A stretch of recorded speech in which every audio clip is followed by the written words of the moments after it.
దానియేలు గ్రంథం 11వ అధ్యాయము 32వ వచనం.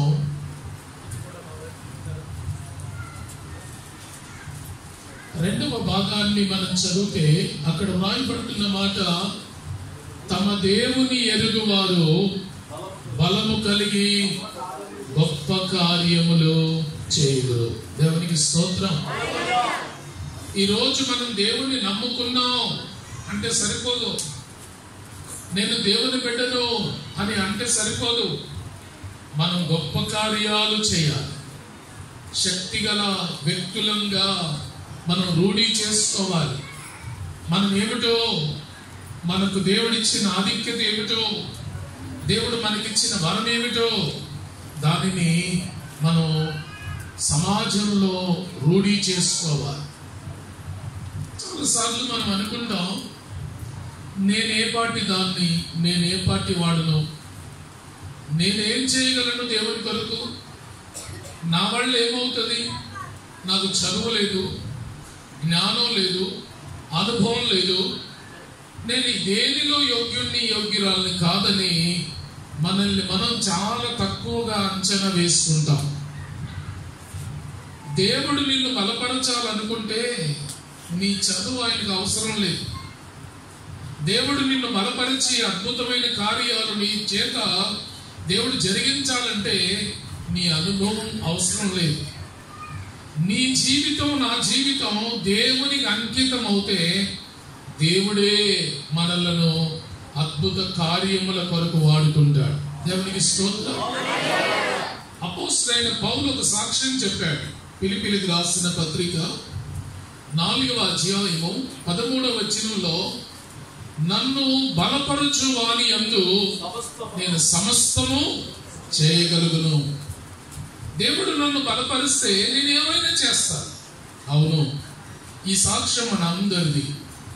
దేవుడు నిన్ను బలపరిస్తే, దేవుడు నీకు సామర్థ్యం ఇస్తే, దేవుని శక్తి నిన్ను తాకితే నువ్వు ఏదైనా చేయగలవు. ఎందుకు అంటే మనతో ఉన్న దేవుడు శక్తివంతుడు. దేవునికి స్తోత్రం. ఈరోజు ఆ బలం, ఆ సామర్థ్యం మనం పొందుకోవాలి. ఆ శక్తిని మనం పొందుకోవాలి. ఆ శక్తి ఎవరు పొందుకుంటారు? ఎలాంటి వారికి ఆ శక్తి వస్తుంది? ఎవరు గొప్ప కార్యాలు చేస్తారు అనే విషయాన్ని మన వాక్యానుసారంగా ధ్యానిస్తే, ఒక సందర్భం 2వ రాజుల గ్రంథం 6వ అధ్యాయము 25వ వచనం. 2వ రాజుల గ్రంథం 6వ అధ్యాయము 25వ వచనం. షోమ్రోనులో కరువు, షోమ్రోనులో క్షామము. షోమ్రోను అంతా కరువుతో నింపబడి ఉంది. ఎంత భయంకరమైన కరువు అంటే, సమాజం, ప్రజలు తినడానికి ఏమీ లేక చివరికి తమ పిల్లలను చంపుకొని తినేంత కరువు.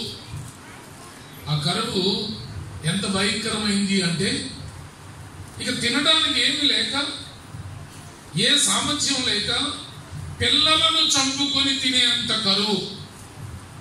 అంతో ఇంత డబ్బున్న వాళ్ళైతే 50 రూపాయలు పెట్టి గాడిద తల కొంటున్నారట. అంతో ఇంత రూపాయలు ఉన్నవాళ్ళు 5 రూపాయలు వెచ్చించి పావురపు రెట్ట కొంటూ బతికేస్తున్నారట. ఇంకేమీ లేని పేదోళ్ళు వాళ్ళ పిల్లల్ని చంపుకొని తింటున్నారు. 2 స్త్రీలు కలిసి ఒక ఒప్పందం చేసుకున్నారు. మనం బ్రతకాలంటే ఆహారం కావాలి. ఈ ఆహారం కొరకు మన దగ్గర ఏమీ లేదు, మనం తినడానికి మనకు సామర్థ్యం లేదు, కొనడానికి మన దగ్గర ఏమీ లేదు. కాబట్టి నీకు కొడుకున్నాడు, నాకు కొడుకున్నాడు. నా కొడుకుని ఈరోజు చంపేస్తాను, కూర వండేస్తాను, తినేద్దాం. రేపు నీ కొడుకును వండు అని 2 స్త్రీలు ఒక ఒడంబడిక చేసుకున్నారు. ఒక స్త్రీ ఆ మాటలను నమ్మి తన కుమారుని చంపి ముక్కలు చేసి వండేసింది, తినేశారు. తిన్న తర్వాత మరుసటి రోజు ఇంకొక ఆవిడ వంతు వచ్చింది. అదిగో ఏడి నీ కుమారుడు, ఈరోజు ఆహారం ఏది అని అడిగినప్పుడు ఆ స్త్రీ తెలివిగా తన కుమారుని ఎక్కడో దాచేసి, నా కుమారుడు ఎక్కడున్నాడో తెలియదు, నా కుమారుడు నాకు కనబడటం లేదు అని ఈ స్త్రీకు సమాధానం చెప్పింది. వాళ్ళిద్దరూ దెబ్బలాడుకుంటున్నారు. ఆ సమయంలో ఆ దేశపు రాజు ఆ సమాజాన్ని వేగు చూడడానికి వచ్చాడు. చూస్తున్న సమయంలో ఈ స్త్రీ రాజును ఒక సహాయం కోరింది. నువ్వు రాజు కదా, నాకు ఏదైనా సహాయం చేయగలుగుతావా అంటే రాజు అన్నాడు, దేవుడే మనల్ని విడిచిపెట్టాడు, నేను నీకేం సహాయం చేయగలను, పోనీ చెప్పు, ఏం చేయమంటావో అని ఆయన అడిగినప్పుడు ఆ స్త్రీ చెప్పిన కథ ఇది.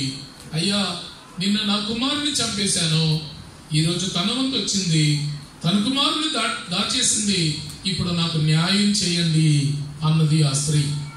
రాజట 2వ రాజుల గ్రంథం 6వ అధ్యాయం 30వ వచనంలో ఈ మాట విన్న తర్వాత తన బట్టలు చింపుకొని అంతఃపురానికి వెళ్ళి గోనె పట్ట కట్టుకొని ఏడుస్తున్నాడు. అయ్యో, ఏమిటి నా జీవితం, ఏమిటి నా ప్రజలు ఇలా అయిపోయారు, నేను ఏ విధంగా సహాయం చేయగలను, నేను ఏమి చేయలేని నిస్సహాయుడని అయిపోయానే అని రొమ్ములు బాదుకుంటున్నప్పుడు ఆయనకు ఒక ఆలోచన వచ్చింది. ఈరోజు ఈ కరువు రావడానికి కారణం సిరియనులు షోమ్రోనును దండెత్తడం. సిరియనులు షోమ్రోను చుట్టూ కాపు కాచి ఈ షోమ్రోను పట్టణంలోనికి ఏ ఆహార పదార్థాలు రాకుండా వారు దండెత్తి ఉన్నారు. ఇప్పుడు రాజుకు గుర్తొచ్చింది ఏమిటంటే, ఈరోజు ఈ సిరియనులు ఉన్నారు కనుక నా మీదకి దండెత్తారు, వారిని నేను చంపి ఉంటే ఈ శోధన, ఈ కరువు నాకు ఉండేది కాదని అతనికి జ్ఞాపకం వచ్చి వెంటనే దైవజనుడైన ఎలీషాను దొరికితే చంపేయండి, లేకపోతే తల తీసుకురండి అని కొంతమంది వ్యక్తుల్ని పంపించారు. కరువు వస్తే దైవజనుడు ఎందుకు చంపమన్నాడు అంటే, ఆ దైవజనుడు ఈ సిరియనులను కాపాడాడు ఒకరోజు. మనం పైన ఈ 6వ అధ్యాయము 15వ వచనం నుండి మనం చదివితే, సిరియనులు షోమ్రోనుకు వచ్చినప్పుడు దైవజనుడైన ఎలీషా ప్రార్థించినప్పుడు వారి కళ్ళు మూతలు పడ్డాయి, వారు అందులైపోయారు. వారిని షోమ్రోనులో ఉన్న రాజా నగరుకు తీసుకుని వచ్చి రాజుకు చూపించి, ఇదిగో సిరియనులు వచ్చారు, వీళ్ళ కళ్ళు మూతలు పడ్డాయి, ఇప్పుడు నేను ప్రార్థిస్తాను, వీళ్ళ కళ్ళు తెరవబడతాయి అంటే రాజు అన్నాడు, కత్తి తీసి చంపేనా, వీళ్ళందరినీ చంపేనా అంటే ఆ దైవజనుడు అన్నాడు, శత్రువును చంపొద్దు, వాళ్ళ కడుపు నిండా భోజనం పెట్టు, మంచి విందు చేయి, వారికి మంచి ఆతిథ్యం ఇవ్వు, వారు వారి దేశానికి వెళ్ళిపోతారని చెప్పాడు. ఇది రాజుకు జ్ఞాపకం వచ్చింది. ఆ రోజే కనుక ఈ షోమ్రోనీయులను నేను చంపి ఉంటే ఈ కరువు నా దేశానికి వచ్చి ఉండేది కాదు. దీనంతటికి దైవజనుడే కారణం, ఈ దైవజనుని చంపేస్తానని అతడు ఒక నిర్ణయం తీసుకున్నాడు. అప్పుడు దైవజనుడు అన్నాడు, రాజా, ఎందుకు నువ్వు ఏడుస్తావు, ఎందుకు నువ్వు దుఃఖపడతావు, నా దేవుడు గొప్ప దేవుడు. ఇదిగో ఈరోజు ఈ కరువు ఉంది, 24 గంటల్లో రేపు ఈ సమయానికి ఈ దేశంలో కరువు లేకుండా నేను చేస్తాను అని ఒక మంచి వాగ్దానాన్ని ఎలీషా రాజుకి ఇచ్చాడు. రాజు దగ్గరికి వచ్చి ఆ పని వాళ్ళు ఈ మాటలు చెప్పారు. 2వ రాజుల గ్రంథం 7వ అధ్యాయము 1వ వచనంలో వారు వచ్చి, అయ్యా, ఎలీషా చెప్పిన మాట ఏమిటి అంటే, రేపు ఈ వేళకు మన దేశంలో కరువు ఉండదు, రేపు ఈ వేళకు సమృద్ధి ఉంటది, రూపాయి ఒక్కింటికి మంచి పిండి, రూపాయి ఒక్కింటికి 2 పావుల ఎవలు అమ్మబడతాయట, రేపు పరిస్థితి అంతా మారిపోతుందట దైవజనుడు చెప్పాడు అని మనుషులు వచ్చి చెప్పారు. ఆ పక్కనే ఉన్న మంత్రి ఆ మాటలు విని, బుద్ధిహీనులా మీరు మంచోళ్ళ, దేవుడే ఆకాశం విప్పి పట్టజాలనంత ఆహార పదార్థాలు పంపినా ఈ కరువు తీరదు, 24 గంటల్లో పరిస్థితి మారడం అసాధ్యము, ఇది దైవజనుడు చెప్తున్న కల్పితం, ఇది అసత్యం, ఇది నిజం కాదు అని మంత్రి అన్నాడు.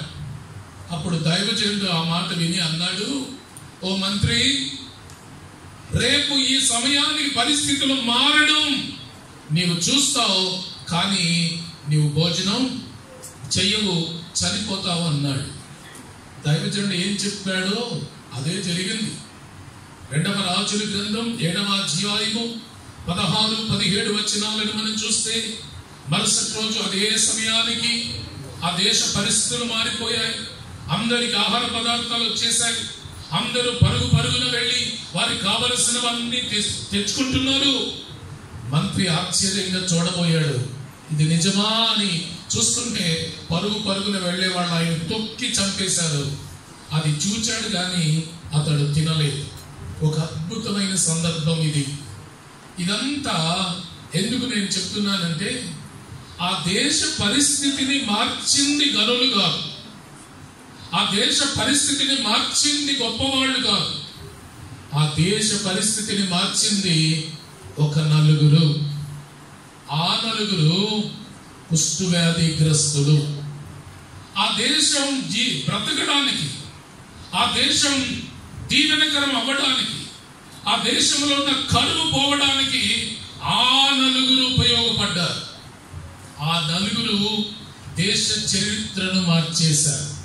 ఆ నలుగురిలో ఇక్కడ ఉన్న మనమందరము ఒకరమై ఉండాలి. దేవుని ప్రజలు అంటే శక్తి కలిగి గొప్ప కార్యాలు చేయాలి.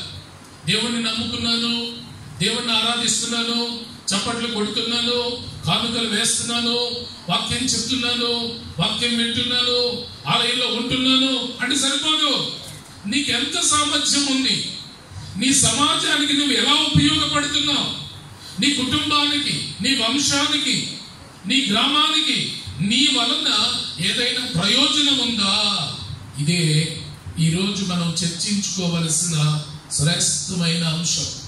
మనల్ని మనం యోచించుకోకపోతే, మనల్ని మనం బేరీజు వేసుకోకపోతే మనం ఎవ్వరికి పనికిరాని పాత్రలం అయిపోతాం.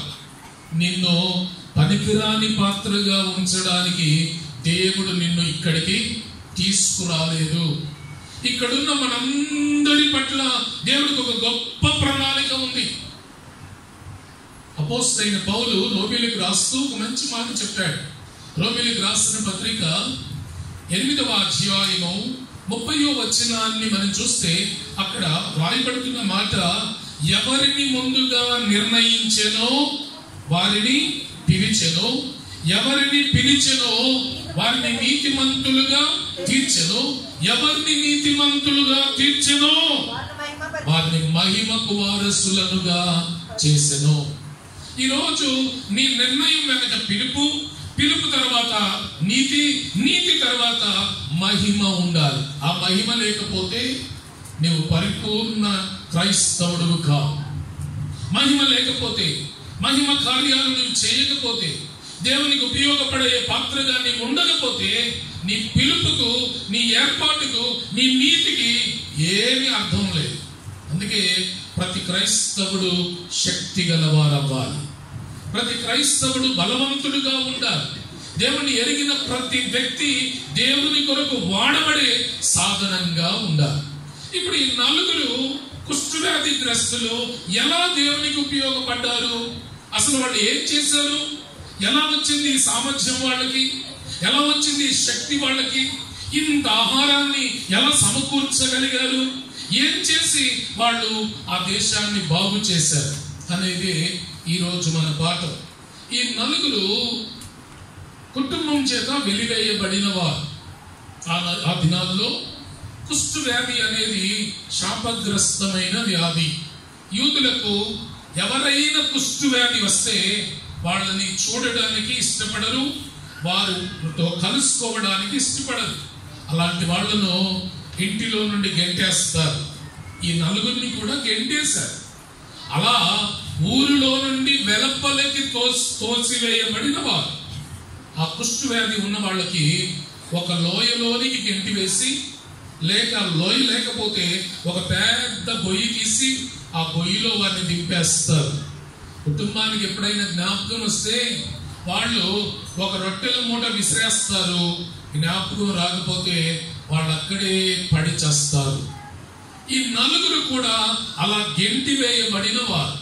ఊరు నుండి, వారి కుటుంబాల నుండి, వారి సమాజం నుండి, వారి పరిస్థితులన్నిటి నుండి గెంటి వేయబడి ఎక్కడో షోమ్రోనుకు వెలుపల ఒక లోయలో ఉంటూ ఉన్నవారు. వీరు ఈ దేశ పరిస్థితి చూచారు, ఈ కరువును చూచారు, మనుషుల్లో ఉన్న ఈ దుర్భరమైన కరువును, ఈ భయంకరమైన కష్టాన్ని చూచారు. చూచిన వెంటనే వాళ్ళ జీవితాలు శక్తివంతంగా మార్చుకున్నారు. వాళ్ళు ఈ అద్భుతం చేయడానికి తమ జీవితాన్ని కట్టుకోవడం ప్రారంభించారు. ఆ కట్టుకోవడంలో వారు చేసిన 7 పనులు ఇక్కడ వ్రాయబడ్డాయి. ఈరోజు క్రైస్తవుడుగా, క్రైస్తవురాలుగా, దేవుని బిడ్డవుగా, దేవుని నమ్ముకున్న వ్యక్తివిగా, దేవుని కొరకు జీవిస్తున్న నీవు నేను తీసుకోవలసిన 7 నిర్ణయాలు ఈ నలుగురు మనకు బోధిస్తూ ఉన్నారు. ఆ 7 నిర్ణయాలు కనుక సరిగా మనం తీసుకుంటే, ఆ నిర్ణయాల్లోనికి మనం రాగలిగితే మనం కూడా దేవుని కొరకు ఉపయోగపడే పాత్రలుగా ఉంటాము. దేవునికి స్తోత్రం. ఈ నలుగురు తీసుకున్న మొదటి నిర్ణయం 2వ రాజుల గ్రంథం 7వ అధ్యాయము 3వ వచనం. వారి మొదటి నిర్ణయం, మనమెందుకు ఇక్కడ పడి ఉండవలెను. మొదటిది ఆలోచన. వారి జీవితంలో ఒక మంచి ఆలోచన వచ్చింది. ఏమిటి ఆలోచన అంటే, దేశం కరువులో ఉంది, పరిస్థితులన్నీ తారుమారైపోయాయి, ఈ దేశంలో దుర్భర స్థితి ఉంది, మనమెందుకు, నేనెందుకు ఇక్కడ ఉండాలి. ఇది ఆలోచన. ఒక వ్యక్తి శక్తివంతుడు అవ్వాలంటే మొదట ఆలోచన మారాలి, లేక మంచి ఆలోచన చెయ్యాలి. వీళ్ళు ఎంతో కాలంగా పడి ఉన్నారు, ఎంతో కాలంగా ఇక్కడ నిస్సహాయ స్థితిలో ఉన్నారు. వీరికి ఈ రోజు ఒక ఆలోచన వచ్చింది, ఎందుకు మనం ఇక్కడ ఉండాలి, ఎందుకు ఈ ఊరి వెలుపల ఉండాలి, ఎందుకు ఈ లోయలో మనం ఉండాలి, ఈ పరిస్థితులు చూస్తూ ఎందుకు మనం ఉండాలి. ఇది వారికి వచ్చిన శ్రేష్టమైన ఆలోచన. ఈరోజు దేవునికి ఉపయోగపడవలసిన వ్యక్తులు మొదట వారి ఆలోచన విలువైనదిగా మారాలి. మనిషి ఆలోచన అంట ఎప్పుడు చెడ్డవే ఉంటాయట, ఎప్పుడు పనికిమాలిన ఆలోచనలే ఉంటాయట. ఆదికాండం 6వ అధ్యాయము 5వ వచనంలో దేవాది దేవుడు కనిపెట్టిన విషయం ఏమిటి అంటే, నరుని హృదయములోని తలంపులలోని ఊహలన్నీ ఎల్లప్పుడూ కేవలము చెడ్డవి అని దేవుడు చూచాడట.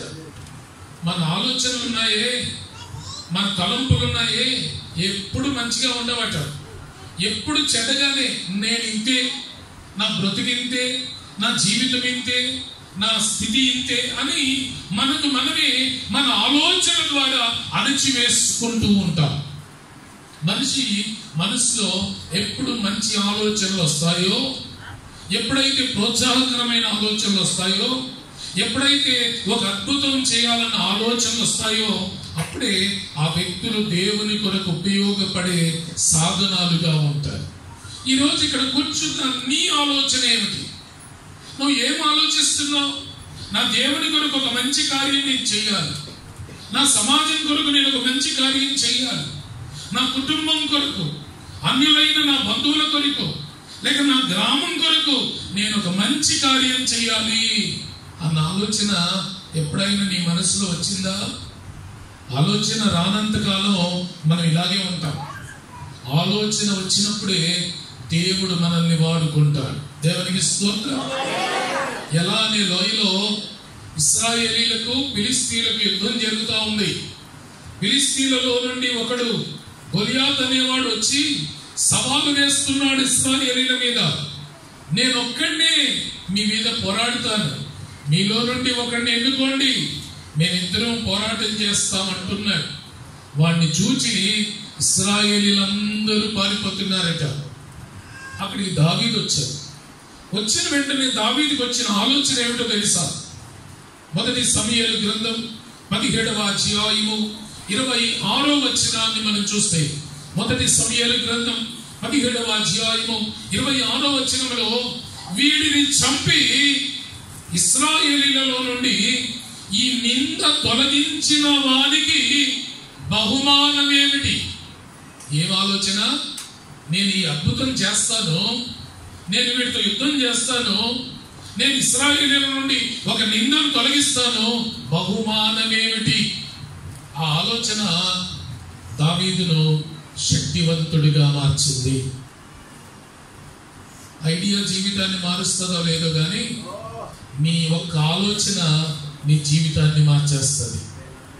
మనలో ఒక మంచి ఆలోచన వస్తే, ఒక మంచి తలంపులలోనికి మనం రాగలిగితే, నేను ఎందుకు ఈ పాపంలో ఉండాలి, నేను ఎందుకు ఈ అబద్ధాల్లో ఉండాలి, నేను ఎందుకు ఈ జూదంలో ఉండాలి, నేను ఎందుకు ఈ సిగరెట్కు బానిసనవ్వాలి, నేను ఎందుకు ఈ సారాయిలో ఉండాలి, నేను ఎందుకు ఈ వ్యభిచార కూపంలో ఉండాలి అనే ఒక చిన్న ఆలోచన మనకు రాగలిగితే మనం దేవుని కొరకు అద్భుతాలు చేయగలుగుతాం. ఈ నలుగురు అనుకున్నారట, ఎందుకు మనం ఇక్కడ ఉండాలి, ఎందుకు ఈ స్థితిలో ఉండాలి, ఎంతకాలం ఉంటాం ఈ స్థితిలో, ఈ రోజు మనం ఏదో చెయ్యాలి అనే ఆలోచన ఉందే వాళ్ళని శక్తివంతులుగా మార్చింది. ఈరోజు నీ ఆలోచన, నా ఆలోచన దేవుని శక్తికి మనల్ని వారసులుగా చేస్తుంది. మన తలంపులు ఎల్లప్పుడూ చెడ్డవి అయితే, మన తలంపులలో కాని ఆలోచనలు ఉంటే, మన తలంపులలో చెడు తలంపులు ఉంటే మనం ఎందుకు ఉపయోగపడలేము? ప్రభు అన్నాడు, యెషయా గ్రంథం 55వ అధ్యాయము, యెషయా గ్రంథం 55వ అధ్యాయము 8వ వచనాన్ని మనం చూస్తే, దేవాతి దేవుడు అంటాడు, నా తలంపులు మీ తలంపుల వంటివి కాదు. మీ తలంపులు వేరుగా ఉన్నాయి, నేను తలంచిన తలంపులు మీరు లేరు. ఈరోజు దేవుడికి నీ పట్ల కలిగి ఉన్న చిత్తం ఏమిటో, దేవుని ఆలోచన ఏమిటో, లేక దేవుని ఉద్దేశం ఏమిటో, నీ పట్ల దేవుని తలంపు ఏమిటో అది తెలుసుకుంటేనే మనం దేవుని కొరకు వాడబడతాం. దేవుని తలంపు తెలియనంత కాలము మనం ఎందుకు పనికిరాని పాత్రలము. గిద్యోను అనే పిరికివాడు మిద్యానీయులకు భయపడి గానుగ చాటున గోధుమలు దుళ్ళగొట్టుకుంటున్నాడు. పిరికివాడు మిద్యానీయులు వస్తారేమోనని భయపడుతూ ఉన్నాడు. అతడు ఉండగా దేవుని వాక్కు అతనికి ప్రత్యక్షమైంది. దేవుని దూత కనబడింది. పరాక్రమము గల బలాఢ్యుడా అన్నది దేవుని దూత. వెంటనే అయోమయంగా వెనక చూశాడు, అసలు నేనేనా? అప్పుడు దూత అన్నది, నువ్వే, నీవే పరాక్రమము గల బలాఢ్యుడవు, నీవే మిద్యానీయులను జయించగలిగేవాడవు, నీవే ఈ సమాజానికి ఉద్ధరణను క్షేమాన్ని ఇవ్వగలిగిన వాడవు అని దూత చెప్తుంటే మనోడు మొహం తెల్లేసుకొని చూస్తున్నాడు. అసలు నేనేనా? నేనే వాడబడతానా? నేనే అద్భుతాలు చేస్తానా? అసలు నేనేనా అని అతనికి ఒక ఆలోచన వచ్చింది. న్యాయాధిపతుల గ్రంథం 6వ అధ్యాయము 16-17 వచనాలు మనం చూస్తే దూతతో అంటాడు, అసలు నాతో మాట్లాడుతున్నది దేవుడే అయితే నాకు ఒక సూచన చూపించాలా. నేను ఇప్పుడు ఒక మేకను బలిస్తాను, దానిని తెచ్చి రాతి మీద పెడతాను, పెట్టిన తర్వాత అది అగ్నితో కాల్చబడాలా. అప్పుడు దేవుడు నువ్వే అని, నువ్వు నాతో మాట్లాడుతున్నావని, ఇది నీ తలంపని నేను నమ్ముతాను అన్నాడు. అంటే ఆయన ఆలోచన. దూత అన్నది, అలాగే ఒక గంపలో తీసుకురా, పెట్టు రాయి మీద, ఆ గంప నిండా నీళ్లు పోయి నేను అగ్నితో కాల్చేస్తాను అన్నాడు దూత. అలాగే తెచ్చాడు, పెట్టాడు, అగ్ని వచ్చింది, కాల్చేసింది. అయినా అనుమానమే, దేవుడి దూతో కాదో. అతనికి దేవుని చిత్తం తెలియాలి. అతనికి డౌట్ ఉంది, ఇంకా అనుమానం ఉంది. అసలు నన్నే వాడుకుంటాడు, నేను పిరికివాడిని కదా, నా వల్ల ఏమవుతుంది అని అలా మరొక సూచన అడుగుతాను. చెప్పు, ఏం కావాలి? ఈరోజు నా పొలంలో, నా తోటలో ఈ గొర్రెను ఒలిచిన బొచ్చుంది, ఈ బొచ్చు నా తోటలో వేస్తాను. ఈ రాత్రి ఈ బొచ్చు మాత్రమే తడవాలి, నా పొలమంతా పొడిగా ఉండాలి అన్నాడు. అలాగే న్యాయాధిపతుల గ్రంథం 6వ అధ్యాయము 36, 37 వచనాలు చూస్తే దేవుడు అలాగే చేశాడు. ఉదయమే వెళ్ళాడు, గొర్రె బొజ్జును తీశాడు, దాని నిండా నీరుంది, ఆ చుట్టూ ఆ పొలమంతా పొడిగా ఉంది. ఆ నీటిని పిండాడు. వెంటనే మళ్ళీ డౌట్ వచ్చింది, ఎవరైనా వచ్చి పోసేశారేమో, దీని మీద నీరు పోసేశారేమో. ప్రభు ఇంకొక సూచన కావాలి నాకు, ఇది నీ చిత్తం అనుకుంటే ఈ రాత్రి ఇంకొక పరీక్ష పెడతా చెప్పు అన్నాడు దేవుడు. ప్రభువా, ఇదే గుర్రబొచ్చును ఇదే పొలంలో పెడతాను, ఈ రాత్రి జరగాల్సింది ఏమిటంటే పొలమంతా తడవాలి, ఇది మాత్రం తడవకూడదు అన్నాడు. దేవుడు అన్నాడు, అలాగే కానీ నీ ఆలోచన ప్రకారమే కానివన్నాడు. మళ్ళీ ఉదయం వచ్చాడు, చూశాడు, పొలమంతా తడిగా ఉంది, మంచు కురిసింది. ఈ గొర్రెబొచ్చు పట్టుకున్నాడు, ఇది పొడిగా ఉంది. దేవుని చిత్తం అర్థమైంది. అప్పుడు తన మనస్సును మార్చుకోవడం ప్రారంభించాడు. ఈరోజు నీవు నేను దేవుని కొరకు వాడబడాలంటే దేవుని చిత్తం నీకు తెలియాలి. తెలుసుకుని దాని కొరకు నీవు కట్టుకోవాలి. అప్పుడే అద్భుతం చేయడానికి సామర్థ్యం కలిగిన వారు అవుతాం. చాలాసార్లు మన ఆలోచనలు ఎప్పుడు చెడ్డవిగాను, లేక చిన్నవిగాను, లేక లోపంతో కూడినవిగాను ఉండటం వల్ల మనం దేవుని కొరకు ఉపయోగపడే పాత్రలుగా ఉండలేకపోతున్నాం. ఈ రాత్రి నీ నిర్ణయం ఏమవ్వాలంటే, నేను నా దేవుని కొరకు వాడబడాలి. నీ మనస్సును మార్చుకోవాలి, నీ తలంపులను మార్చుకోవాలి, నీ పరిస్థితిని మార్చుకోవాలి, నిన్ను నీవు నూతన పరచుకోవాలి.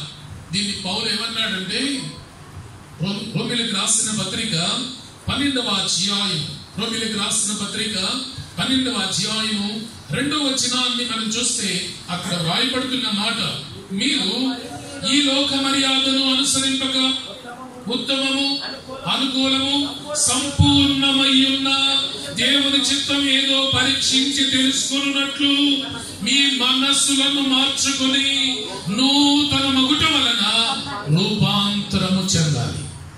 ఈరోజు మారాల్సింది నా మనస్సు, మన తలంపులు మారాలి. ఆలయానికి వచ్చి కూర్చున్నంత మాత్రాన నీవు దేవుని కొరకు బలమైన పాత్రలో అవ్వు. నీ మనస్సులో ఉన్న ఆలోచన మారాలి. క్రైస్తవత్వం అంతా మనస్సు మీదే ఆధారపడి ఉంది. అందుకే యేసయ్య మొట్టమొదటి సందేశం ఏమిటంటే, మారు మనస్సు పొందుడి. మార్కు సువార్త 1వ అధ్యాయము 15వ వచనములో, కాలము సంపూర్ణమై ఉన్నది, దేవుని రాజ్యం సమీపించుచున్నది, మారు మనస్సు. క్రైస్తవత్వం అంతా మనస్సు మీదనే ఉంది. నీ మనస్సు మారితే, నీ తలంపు మారితే నీ జీవితం మారిపోతుంది. ఈ తలంపులు మారినంత కాలము మనం ఎందుకు పనికిరాని పాత్రలమే. ఈ నలుగురి మనస్సు మారింది, వాళ్ళ ఆలోచన మారింది అంటున్నారు, మనం ఎందుకు ఇక్కడ ఉండాలి? ఈరోజు నీవు నేను ఒక మంచి నిర్ణయం తీసుకోవాలి. నీవెందుకు ఇంకా పాపంలో ఉండాలి? నీవెందుకు ఇంకా వ్యసనంలో ఉండాలి? నీవెందుకు ఇంకా లోకంలో ఉండాలి? నీవెందుకు ఇంకా చెడులో ఉండాలి? నీవెందుకు ఇంకా అబద్ధంలో ఉండాలి? నీవెందుకు ఇంకా లోక పోకడలో ఉండాలి అనే ఆలోచన మనకు వస్తే మన బ్రతుకులు మారిపోతాయి. వాళ్ళకి అదే ఆలోచన వచ్చింది. మనం ఎందుకు ఇక్కడ ఉండాలి అన్న ఆలోచన వాళ్ళను పురికొల్పింది.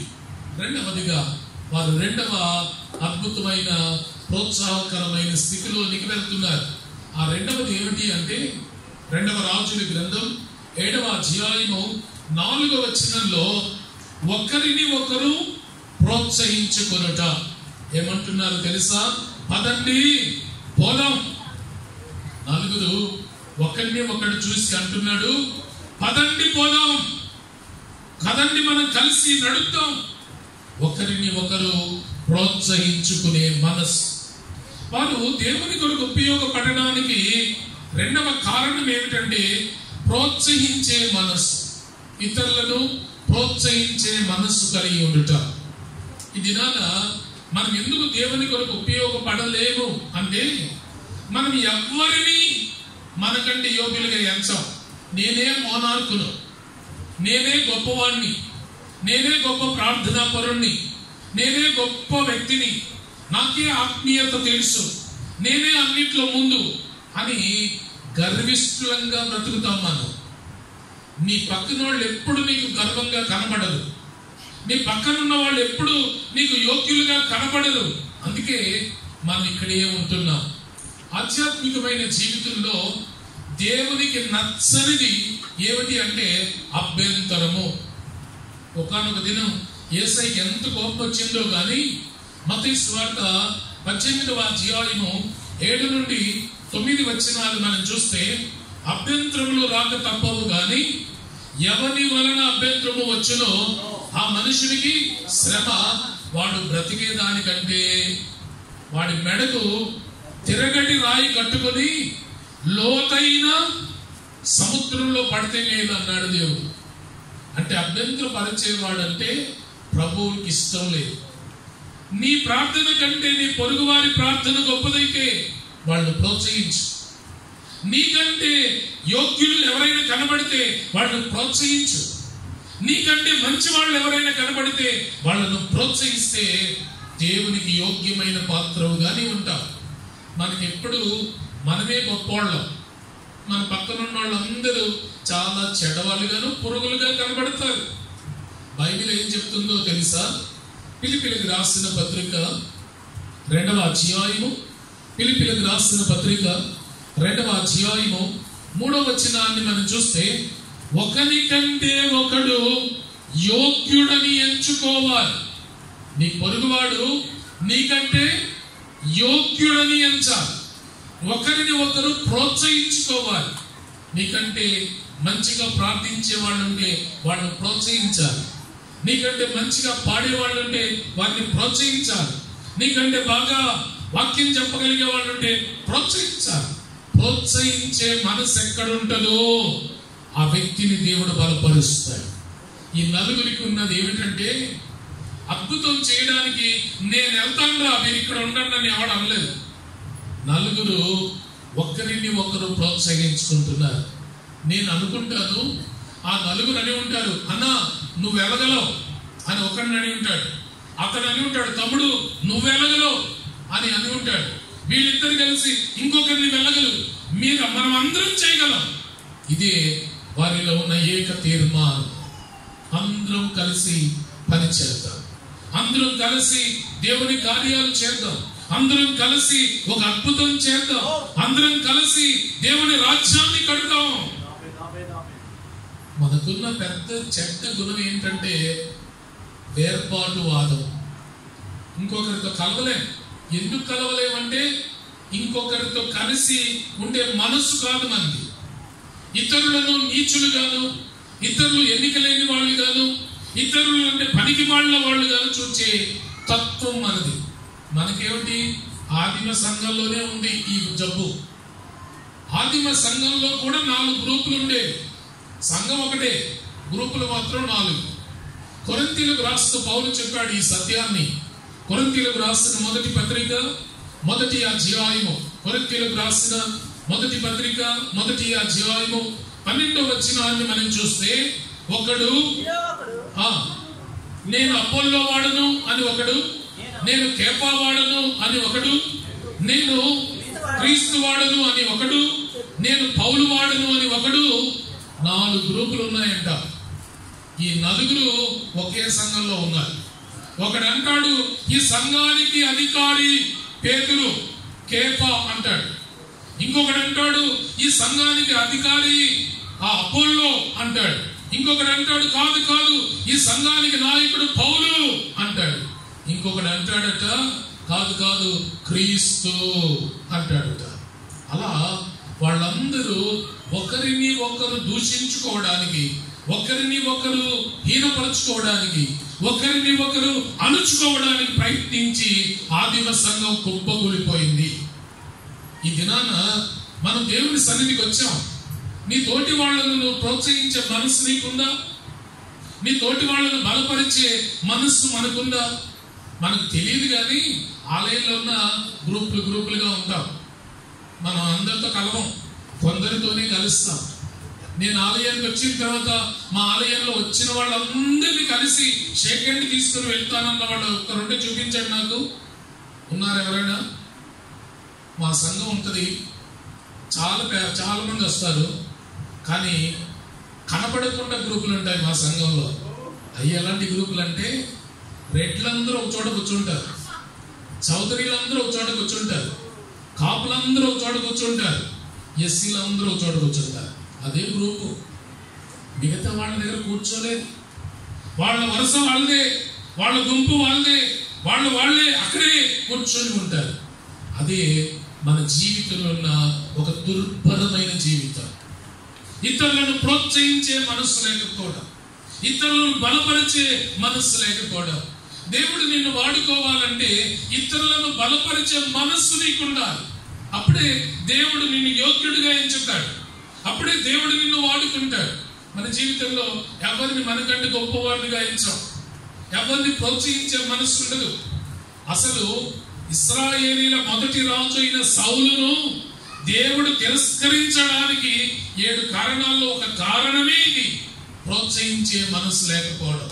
ఇందాక చెప్పాను, దావీదు అన్నాడు, ఈ నింద తొలగిస్తా సంఘం మీద నుంచి, నేను యుద్ధం చేస్తా ఈ గొలియాతుతో అని సవాలు వేస్తూ అతడు తొడగొట్టి నేను వెళ్తానన్నాడు. రాజు ఏమనాలి? మొదటి సమూయేలు గ్రంథం 17వ అధ్యాయము, మొదటి సమూయేలు గ్రంథం 17వ అధ్యాయము 33వ వచనాన్ని చూస్తే, నీవు బాలుడవు, వాడు బాల్యము నుండి విద్యాభ్యాసము చేసిన వాడు, వాడి మీదకి యుద్ధం చేయడానికి నీ సామర్థ్యం సరిపోదు, నోర్మి అన్నాడు. ఎంత దౌర్భాగ్యమైన స్థితి అంటే, గొలియాత్ అనేవాడు 40 రోజులు ఉదయం టిఫిన్ చేసి వస్తాడు, వచ్చి ఇశ్రాయేలు ముందు నిలబడి ఎవడైనా ఉన్నాడా అంటాడు. ఆయన చూసేసరికి అందరు పారిపోతారు. వెళ్తాడు, భోజనం చేసి పడుకుంటాడు, పడుకొని మళ్ళీ నిద్ర లేచిన వెంటనే వస్తాడు సాయంకాలం, ఎవడైనా ఎన్నుకున్నారా అంటాడు. మళ్ళీ సాయంకాలం మనుషులందరూ చూస్తారు, పారిపోతారు. ఇది ఎన్ని రోజులట? మొదటి సమూయేలు గ్రంథం 17వ అధ్యాయము 16వ వచనాన్ని చూస్తే, ఆ మనుషుడు 40 దినములు ఉదయ సాయంకాలములలో తను తాను కనుపరుచుకుంటున్నాడు. 40 రోజుల అవమానం, 40 రోజుల పరిస్థితి ఇది. ఆ 40 రోజుల తంతు ఏమిటంటే, 24వ వచనాన్ని చూస్తే, ఆ మనుషుని చూచి సౌలు మొదలుకొని సామాన్యుడి వరకు ప్రతివారు బిక్కిలి భయపడి పారిపోవడం. ఇలాంటి స్థితిలో ఒక్కడొచ్చాడు, యుద్ధం చేస్తానంటున్నాడు. రాజుకి చాలా అభ్యంతరం అనిపించు. నేను చేయలేని యుద్ధం ఈ చిన్నవాడు చేస్తే నాకెంత అవమానం, నేను చేయలేని ఈ పోరాటం ఈ కురవాడు చేస్తే నాకు ఎంత అవమానం, నేను చేయను, వీడిని చేయలేవను. ఈరోజు మన పరిస్థితి కూడా అలాగే ఉంటుంది. మనం చెయ్యం, ఇంకొకరిని చేయలేము. చాలాసార్లు సంఘంలో సీనియర్ విశ్వాసులు, జూనియర్ విశ్వాసులు ఉంటారు. ఈ సీనియర్ విశ్వాసుల సంఘానికి దేనికి పనికిరాదు, చెప్పుకోవడానికి తప్ప. జూనియర్లు ఏదో చేద్దామంటే అని చేస్తూ ఉంటారు. ఆ జూనియర్లు అంటే చాలా చిన్న చూపు, నీ మోహం. నేను 25 సంవత్సరాల నుంచి ఉన్నాను ఈ సంఘంలో, నాకంటే నీకు ఎక్కువ తెలుసా, నాకంటే ఎక్కువ అనుభవం ఉందా నీకు, నోర్మై అంటారు. ఈ దినాన మన జీవితంలో ఉన్న ఈ ప్రోత్సహించలేని మనసు కారణం చేత మనం బలహీనం అయిపోతున్నాం. బలవంతుడు ఎవడు అంటే ఇతరులను ప్రోత్సహించేవాడు. ఒకవేళ నువ్వు చేయలేకపోయావా, చేసేవాడిని ప్రోత్సహించు. నీ వల్ల అవ్వలేదా, చేసేవాడిని ప్రోత్సహించు. ఇక్కడ జూనియర్ సీనియర్ లేదు. నువ్వు ఎంత సీనియర్ అనేది ఈరోజు ఆత్మీయ లెక్కల్లో లేదు. మనం చెప్పుకోవడానికి సీనియారిటీ ఉంది. నేను 30 సంవత్సరాల నుంచి సేవ చేస్తున్నాను, లేక నేను 30 సంవత్సరాల విశ్వాసిని, ఈ సంఘానికి పునాది నేను అని చెప్పుకోవడానికి ఉంది. కానీ దేవుని లెక్కలో సీనియారిటీ లేదు. ఎందుకు లేదు అంటే, మనం జీవగ్రంథంలో పేరు రాసేసినంత మాత్రాన ఆ పేరు స్థిరంగా అలా ఉండిపోదు. దేవుడు ఒకానొక దినం ఇశ్రాయేలుకు ఒక హెచ్చరిక చెప్పాడు. నిర్గమకాండం 32వ అధ్యాయము, నిర్గమకాండం 32వ అధ్యాయము 33వ వచనాన్ని మనం చూస్తే, ఈ పేరు స్థిరం కాదు, ఎవడు నా ఎదుట పాపము చేయునో వానిని నా గ్రంథములో నుండి తుడిచి వేస్తాను. నువ్వు 10 సంవత్సరాల క్రితం బాప్తిసం పొందావు, పేరు జీవ గ్రంథంలో రాయబడింది. బాప్తిసం పొందిన వారం రోజులు బాగున్నావు, ఆ వారం తర్వాత 8వ రోజు అబద్ధం ఆడావు. ఇప్పుడు ఏం చేస్తాడు దేవుడు? అర్థమవుతుందన్నమాట. 8వ రోజు అబద్ధం ఆడావు, ఇప్పుడు దేవుడు ఏం చేయాలి? పేరు కొట్టేయాలి. ఆ రాత్రి పశ్చాత్తాపడ్డావు, ఏం చేస్తాడు? మళ్ళీ రాస్తాడు. మళ్ళీ మరుసటి రోజు అబద్ధం ఆడావు, ఏం చేస్తాడు? ఇలా కొట్టేస్తూ రాస్తూ కొట్టేస్తూ రాస్తూ, ఇప్పుడు నీ సీనియారిటీ ఎంత అయి ఉంటుంది? నిన్న మొన్న రాసింటాడు నీ పేరు, ఎప్పుడో కొట్టేశాడు పాత పేరు. కొట్టివేయబడ్డం రాయడం, కొట్టివేయబడ్డం రాయడం. నీవు ఎప్పటి వరకు దోషము లేకుండా ఉన్నావో అప్పటి వరకే ఉండదు ఆ పేరు. ఆ తర్వాత నీ సీనియారిటీ ఉండదు. ఈ దినాన మనం యోగ్యులమని ఎంచుకోవడం అవివేకం. అందరినీ ప్రోత్సహించడమే ఆత్మీయ నిజ సత్యం. నమ్మిన వారు దేవుని స్తుతిద్దామా? హల్లెలూయా. ఈ నలుగురికి ఉన్న మనసు ఏమిటంటే, రే నేను కాదు, అందరం వెళ్దాం, ఏదో చేద్దాం. ఐక్యత అద్భుతాలు చేయిస్తుంది. దేవునికి స్తోత్రం. సమిష్టిగా మనం పోరాడితే, సమిష్టిగా మనం ఉంటే, సమిష్టిగా మనం పని చేయగలిగితే అద్భుతాలు చేయగలుగుతాం. ఈ సమిష్టిగా ఉండాలి అంటే మనకు ఒకటి ఉండాలి, అదే పరిశుద్ధ ఆత్మ. ఎఫెసీయులకు రాసిన పత్రిక 4వ అధ్యాయము మొదటి 2 వచనాలను మనం చూస్తే పౌలు అంటాడు, ఆత్మ కలిగించు ఐక్యత, ఆత్మ కలిగించు సమాధానము, సమాధానమును బంధము చేత ఆత్మ కలిగించు ఐక్యతను కాపాడుకోవాలి. పరిశుద్ధాత్ముడు ఐక్యతనిస్తాడు. పరిశుద్ధాత్ముడు ఉంటేనే ప్రోత్సహించే మనసు ఉంటుంది.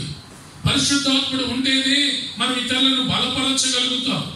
పరిశుద్ధాత్ముడు ఉంటేనే మనం దేవుని కార్యాల కొరకు ఎన్నుకోబడతాం. ఆ పరిశుద్ధాత్మకు చోటు లేనంత కాలము మన మనస్సులో ఇతరులను ప్రోత్సహించలేము. ప్రియులారా, ఈరోజు ఏకత్వం ఎక్కడుందో అక్కడ అద్భుతం జరుగుతుంది. పరిశుద్ధాత్మ ఎక్కడున్నాడో అక్కడ అద్భుతం జరుగుతుంది. ఈ నలుగురు ఆత్మపూర్ణులు, ఈ నలుగురు ఒకరిని ఒకరు ప్రోత్సహించుకుంటూ ఉన్నవారు కనుక అంటున్నారు, మనం వెళ్దాం, పదా వెళ్దాం, ఏదో సాధిద్దాం అని మొత్తానికి బయలుదేరారు. బయలుదేరుతూ ఒక నిర్ణయం తీసుకున్నారు. అదే 3వ అనుభవం. 2వ రాజుల గ్రంథం 7వ అధ్యాయము 4వ వచనం 2వ భాగాన్ని చూస్తే, వారు బ్రతకనిస్తే బ్రతుకుదాం, చంపితే చచ్చిపోదాం. ఎంత అద్భుతమైన తెగింపండి. విశ్వాసకి తెగింపు ఉండాలి, పిరికితనం ఉండకూడదు. పిరికివాడు దేవుని రాజ్యాన్ని స్వతంత్రించుకోలేడు. రోజు చావు భయంతో బిక్కుబిక్కుమనేవాడు దేవుని బిడ్డ అనిపించుకోలేడు. దేవుని బిడ్డకు ఉండాల్సింది తెగింపు. ఈ నలుగురు అంటున్నారు, బ్రతుకుతే బ్రతుకుదాం, చస్తే చద్దాం. దేవుని కొరకు చావునైనా ఎదుర్కొనే మనస్సు మనకుండా. నేను ఎప్పుడు బ్రతకాలి అనుకునేవాడు ఎందుకు ఉపయోగపడ్డాక, నేను ఎప్పుడు బ్రతకాలి అనుకున్నవాడు ఎవ్వరికి ఉపయోగపడడు. గోధుమ గింజ అంట భూమిలో పడి చావకపోతే అది ఒంటిగానే ఉంటది. యోహాను సువార్త 12వ అధ్యాయము, యోహాను సువార్త 12వ అధ్యాయము 24వ వచనాన్ని మనం చూస్తే అక్కడ వ్రాయబడుతున్న మాట, గోధుమ గింజ భూమిలో పడి చావకుండిన ఎడల అది ఒంటిగానే ఉండును, అది చచ్చిన ఎడల నువ్వు చావుకు తెగిస్తే అద్భుతాలు చేయగలుగుతావు. అద్భుతమైన ఫలభరితమైన జీవితం మనకు ఉండాలంటే తెగింపు ఉండాలి. అవును, అనేక సందర్భాల్లో చెప్పిన మాట ఏమిటంటే, నా మట్టుకైతే బ్రతకడం క్రీస్తే, చావైనా లాభమే. ఫిలిప్పీయులకు రాసిన పత్రిక 1వ అధ్యాయం 19-20 వచనాల్లో ఆయన అంటాడు, నేను చనిపోయినా పర్వాలేదు, బ్రతికినా పర్వాలేదు, క్రీస్తు నా యందు మహిమ పరచబడాలి. ఈరోజు నీ తీర్మానం ఏమిటి? దేవుని కొరకు, దేవుని పని కొరకు తెగింపుతో ఉన్నావా? ఈ నలుగురు దేవునికి అక్షయ పాత్రలుగా దొరికారు, విలువైన పాత్రలుగా దొరికారు. దేవుడు ఎందుకు వీరిని వాడుకున్నాడంటే వాళ్ళలో ఒక తెగింపు ఉంది. ప్రభు కొరకు చావడానికైనా సిద్ధమే. ఈరోజు ఆత్మీయ జీవితం అంటే చావడమే. ఆత్మీయ జీవితం అంటే చావడమే. చావకపోతే ఆత్మీయ జీవితం లేదన్నమాట. చాలా మంది దేవుణ్ణి నమ్ముకుంటున్నారు, ఆలయంలో చేర్చబడుతున్నారు, సీనియారిటీ పొందుతున్నారు, నేను దేవుని బిడ్డలని ప్రకటించుకుంటున్నారు, కానీ చచ్చిన మనస్సు లేదు. చచ్చిన మనస్సు లేదు. బాప్తిస్మం అంటే ఏమిటట? బాప్తిస్మం అంటే ఏమిటట? చావడం. రోమీయులకు రాసిన పత్రిక 6వ అధ్యాయము 3వ వచనాన్ని మనం చూస్తే అక్కడ పౌలు అంటాడు, క్రీస్తులోనికి బాప్తిసం పొందాము అంటే మనం క్రీస్తు మరణములో పాలిభాగస్తులము, చచ్చిన వాళ్ళము. చస్తేనే బాప్తిస్మము. ఈరోజు బాప్తిసం అయితే పొందాం కానీ చావు అయితే చావలేదు. ఇంకా పాత అలవాట్లు, పాత జీవితం, పాత బ్రతుకు, పాత మాటలు, పాత చూపులు, పాత అలవాట్లు, పాత స్థితి మనలో కనబడుతూనే ఉంది. ఈరోజు నీవు నేను క్రీస్తు కొరకు చావును ఎదుర్కోవాలి. అప్పుడే మన ద్వారా దేవుడు అద్భుతాలు చేస్తాడు. పౌలు చెప్పిన మాట గలతీయులకు రాసిన పత్రిక 2వ అధ్యాయము 20వ వచనాన్ని చూస్తే, నేను క్రీస్తుతో కూడా సిలువ వేయబడి ఉన్నాను, జీవించేది ఇక నేను కాదు, క్రీస్తే నా యందు జీవించుచున్నాను. ఈరోజు నీవు నేను ప్రభువు కొరకు ఒక తెగింపుతో ముందుకు రాగలిగితే దేవుడు మనల్ని వాడుకుంటాడు. పిరికి వాళ్ళట ఎప్పుడు ఏమీ చేయలేరట. మనకు యేసయ్య చెప్పిన ఒక ఉపమానం మత్తయి సువార్త 25వ అధ్యాయంలో, ఒక యజమాని దేశాంతరం వెళ్తూ ఒకడికి 5 తలాంతులు, మరొకడికి 2 తలాంతులు, మరొకడికి 1 తలాంతు ఇచ్చాడట. 5 తలాంతులు ఉన్న వాడికి తెగింపు ఉంది. ఉంటే ఉంటాయి, లేక సంపాదిస్తే ఇంకొక 5 సంపాదిస్తా. వ్యాపారంలో పెట్టాడు, 5కు 5 సంపాదించాడు. 2 తీసుకున్న వాడు కూడా ధైర్యంతో దాన్ని వ్యాపారం చేశాడు, 2కు 2 సంపాదించాడు. ఈ 3వ వాడు 1 తలాంతు తీసుకున్నాడు, పిరికోడు. వీడి మనసు ఏమిటంటే ఒకవేళ వ్యాపారం చేసి ఇది పోతుందేమో, పోతే ఆయన అడిగినప్పుడు ఇవ్వలేదేమో అని దాన్ని చక్కగా రుమాలులో చుట్టి భూమిలో పాతి పెట్టాడట. పిరికోడు తనకున్న తలాంతును వాడలేడు. పిరికివాడు దేవుని కొరకు ఉపయోగపడలేడు. దేవుని కొరకు ఒక తెగింపు కావాలి, దేవుని కొరకు ఒక ధైర్యం కావాలి. నేను దేవుని కొరకు నిలవాలి అని తెగింపున్నప్పుడే నీ వరం వాడబడుతుంది. ఇక్కడున్న మీరు అనేకులకు వరాలు ఉన్నాయి. మనం అందరం వరాలతోనే నింపబడ్డాం. ఏ ఒక్కరికి వరం లేకుండా లేదు. దేవుడు నిన్ను పిలిచాడంటే నీకు ఒక వరం ఉంది. ఆ వరాన్ని ఎప్పుడైనా వెలితీసావా? రుమాల్లో కట్టి పాతి పెట్టావు జాగ్రత్తగా. ఎందుకంటే పిరికితనం, ప్రార్థన చేయడానికి పిరికితనం, వాక్యం చదవడానికి పిరికితనం, దేవుని కొరకు సువార్త ప్రకటించాలంటే పిరికితనం, నిలవబడి కీర్తన పాడాలంటే పిరికితనం, వాయిద్యం వాయించాలంటే పిరికితనం, ఆలయంలో ఆలయ సంబంధిగా ఉండాలంటే పిరికితనం. ఎందుకంటే పిరికితనం భయపడే వాడికట ఒక ఉరి అంట భయం. సామెతల గ్రంథం 29వ అధ్యాయము 25వ వచనాన్ని మనం చూస్తే, సామెతల గ్రంథం 29:25వ వచనాన్ని మనం చూస్తే, భయపడుట వలన మనుషులకు ఉరి వచ్చును. దేని గురించి భయపడతాడో అదే వాడికి జరుగుతుంది. వీడి కూడా అదే జరిగింది. ఈ 1 తలాంతు తీసుకున్నవాడికి భూమిలో పాతి పెట్టాడు. యజమానుడు వచ్చాడు, ఏం చేసావు? నేను ఇచ్చిన వరం అంటే, అయ్యా నువ్వు అడుగుతావని నాకు తెలుసు, ఈ రోజు వస్తుందని నాకు తెలుసు, అందుకే ముందు జాగ్రత్తగా నేను దీన్ని ఏం చేశాను, బాగా దాచేశాను. ప్రియులారా, వరం దాచిపెట్టుకునేవాడు వర్ధిల్లాడు. దేవుని కొరకు వాడబడేవాడే వర్ధిల్లుతాడు. ఈరోజు ఈ వేదిక మీద నుండి వాడబడుతున్న దైవజనులు ఎవ్వరూ ఒకప్పుడు ధైర్యస్తులుగా, వీళ్ళ కథ ఏమిటో కానీ నేను అసలు ధైర్యస్తుని కాదు. వేదిక ఎక్కడ వెంటనే నాకు పిరికితాను, భయం.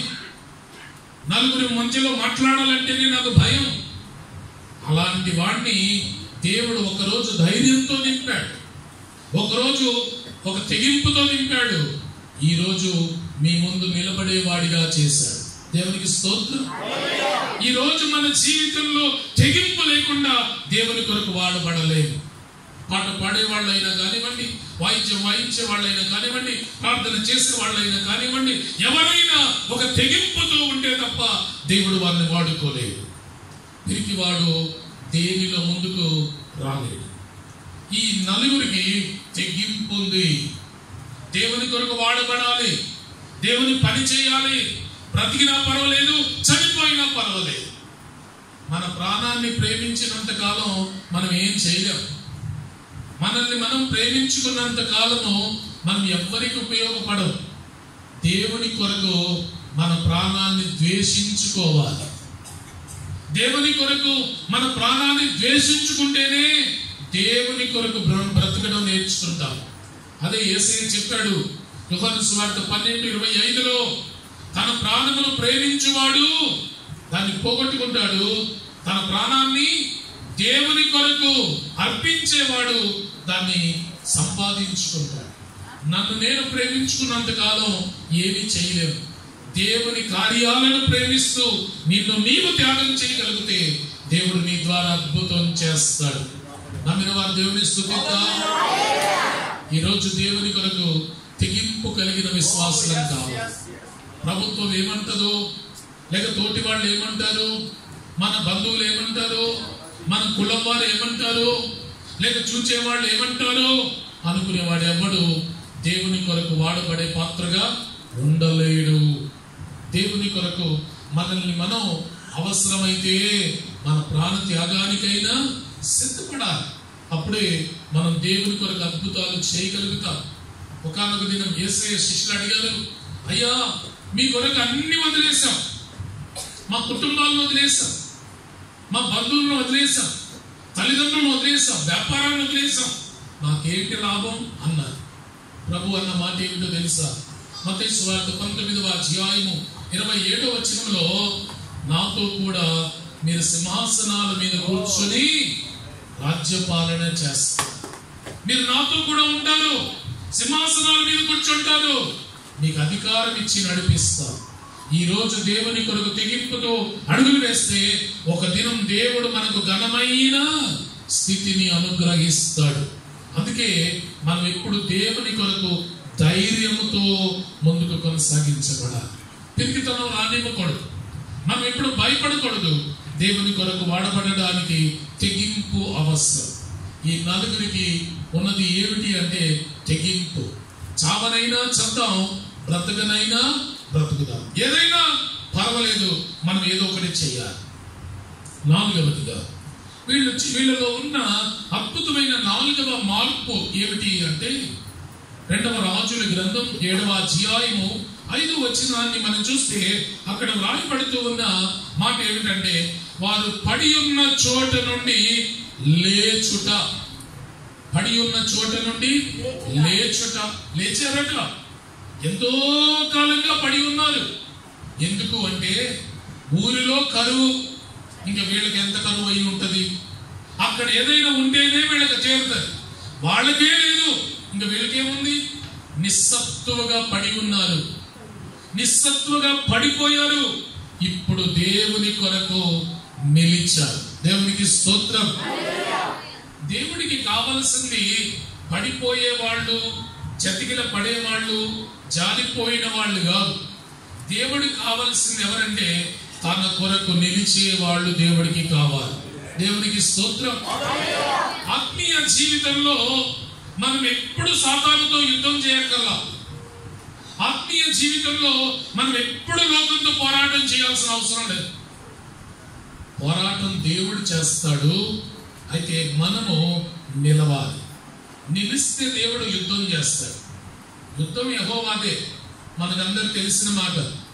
దేవుడు ఎప్పుడు యుద్ధం చేస్తాడంటే నీవు నేను దేవుని కొరకు నిలిచినప్పుడు. దేవుని కొరకు నీవు నిలిస్తే దేవుడు యుద్ధం చేస్తాడు. నువ్వు నిలవకపోతే దేవుడు యుద్ధం చేయడు. మనం నిలవాలి. ఒకానొక దినం యెహోషాపాతు జీవితంలో ఒక సంకట స్థితి వచ్చింది. ఆ సంకట స్థితి ఎలాంటిది అంటే 3 రాజులు ఏకకాలంలో యెహోషాపాతు మీదకి దండెత్తారు. యుద్ధం తీవ్రంగా ఆ దేశం మీదకి వచ్చింది.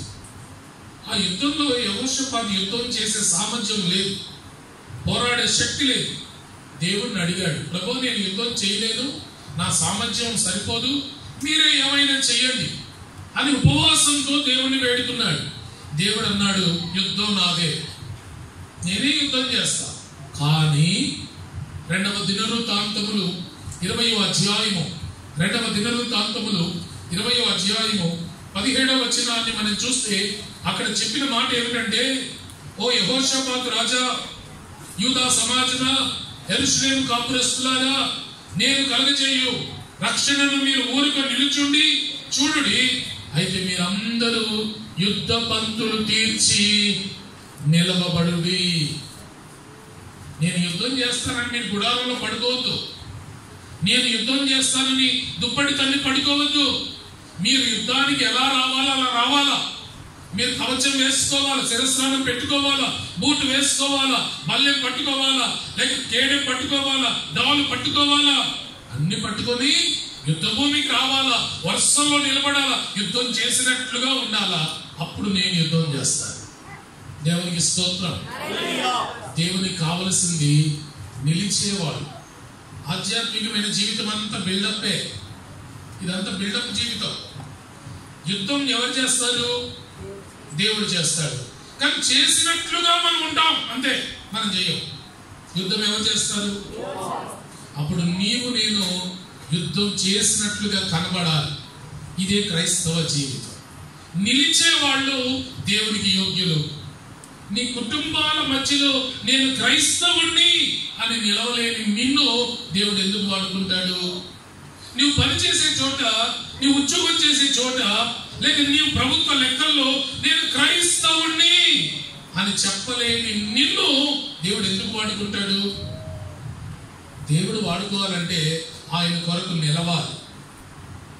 ఆలయంలో నిలుస్తాం, ఎంత ఘనంగా నిలుస్తామో. మనకు ఒక పాట ఉంది, యేసుతో టీవీ కాదు పోదాం. ఆ పాటలోనే ఉండదు టీవీ, మన జీవితాలు అసలే ఉండదు. దేవుని కొరకు నిలిచేవాళ్ళు ఎంతమంది? నేను నిజ క్రైస్తవుని అని చెప్పేవాళ్ళు ఎంతమంది? ప్రభుత్వ లెక్కల్లో నేను క్రైస్తవుడిని అని రాయించుకున్న వాళ్ళు ఎంతమంది? ప్రతికూల పరిస్థితులు వచ్చినప్పుడు, వ్యతిరేకతలు వచ్చినప్పుడు నేను క్రైస్తవుని అని రొమ్ము చించుకొని నిలబడే వాళ్ళు ఎంతమంది? దేవుని కొరకు నిలిస్తే దేవుడు నీ కొరకు నిలుస్తాడు. దేవుని కొరకు నువ్వు నిలిస్తే దేవుడు నీ పట్ల కార్యం చేస్తాడు. గొలియాతును చంపింది దావీదు అని మనం అనుకుంటాం, కానీ గొలియాతును చంపింది ఎవరు? దేవుడు. యుద్ధం ఎవరిది? మరి దావీదు ఏం చేశాడు?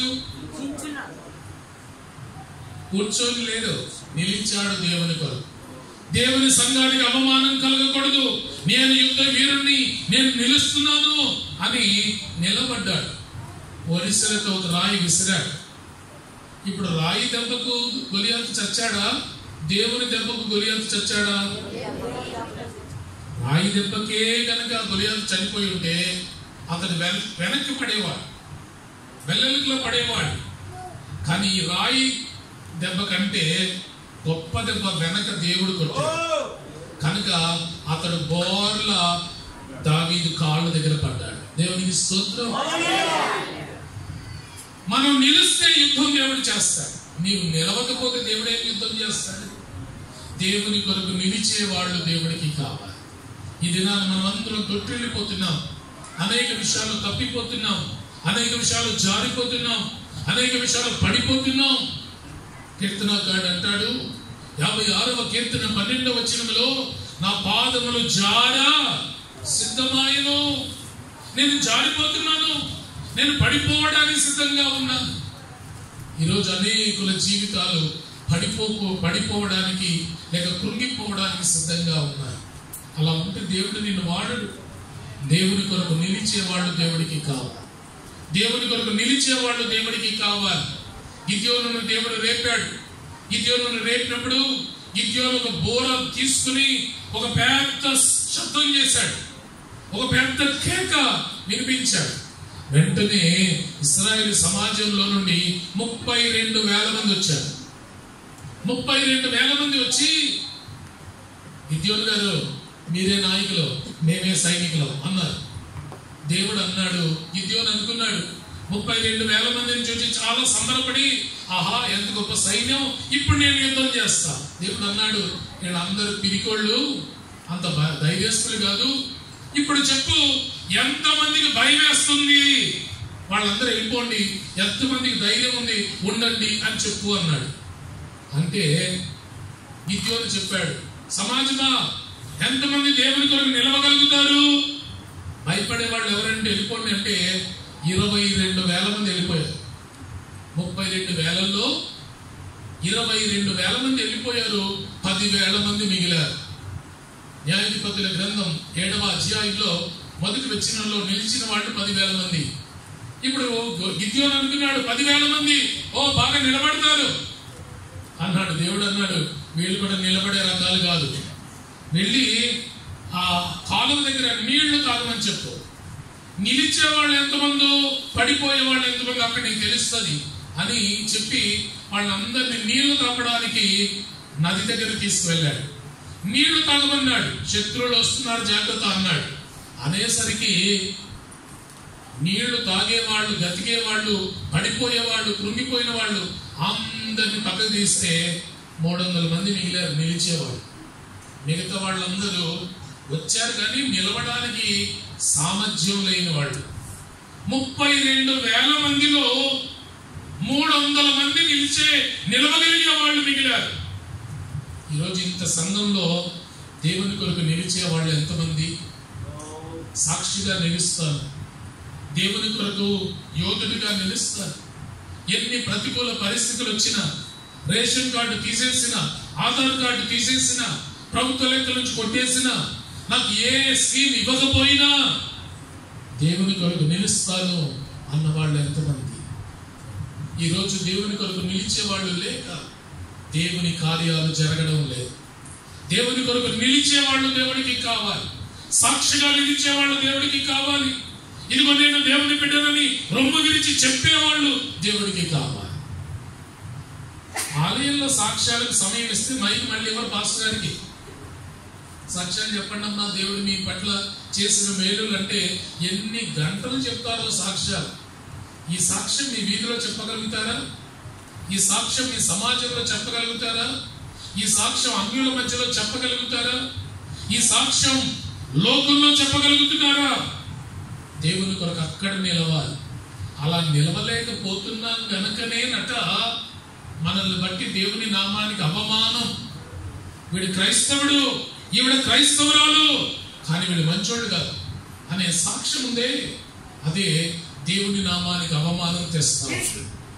పౌలు అన్నాడు, రోమిలికి రాసిన పత్రిక 2వ అధ్యాయం 24వ వచనాన్ని మనం చూస్తే, రోమిలికి రాసిన పత్రిక 2వ అధ్యాయం 24వ వచనంలో, మిమ్మును బట్టియే కదా అన్య జనుల మధ్యలో నా నామము దూషించబడతాం.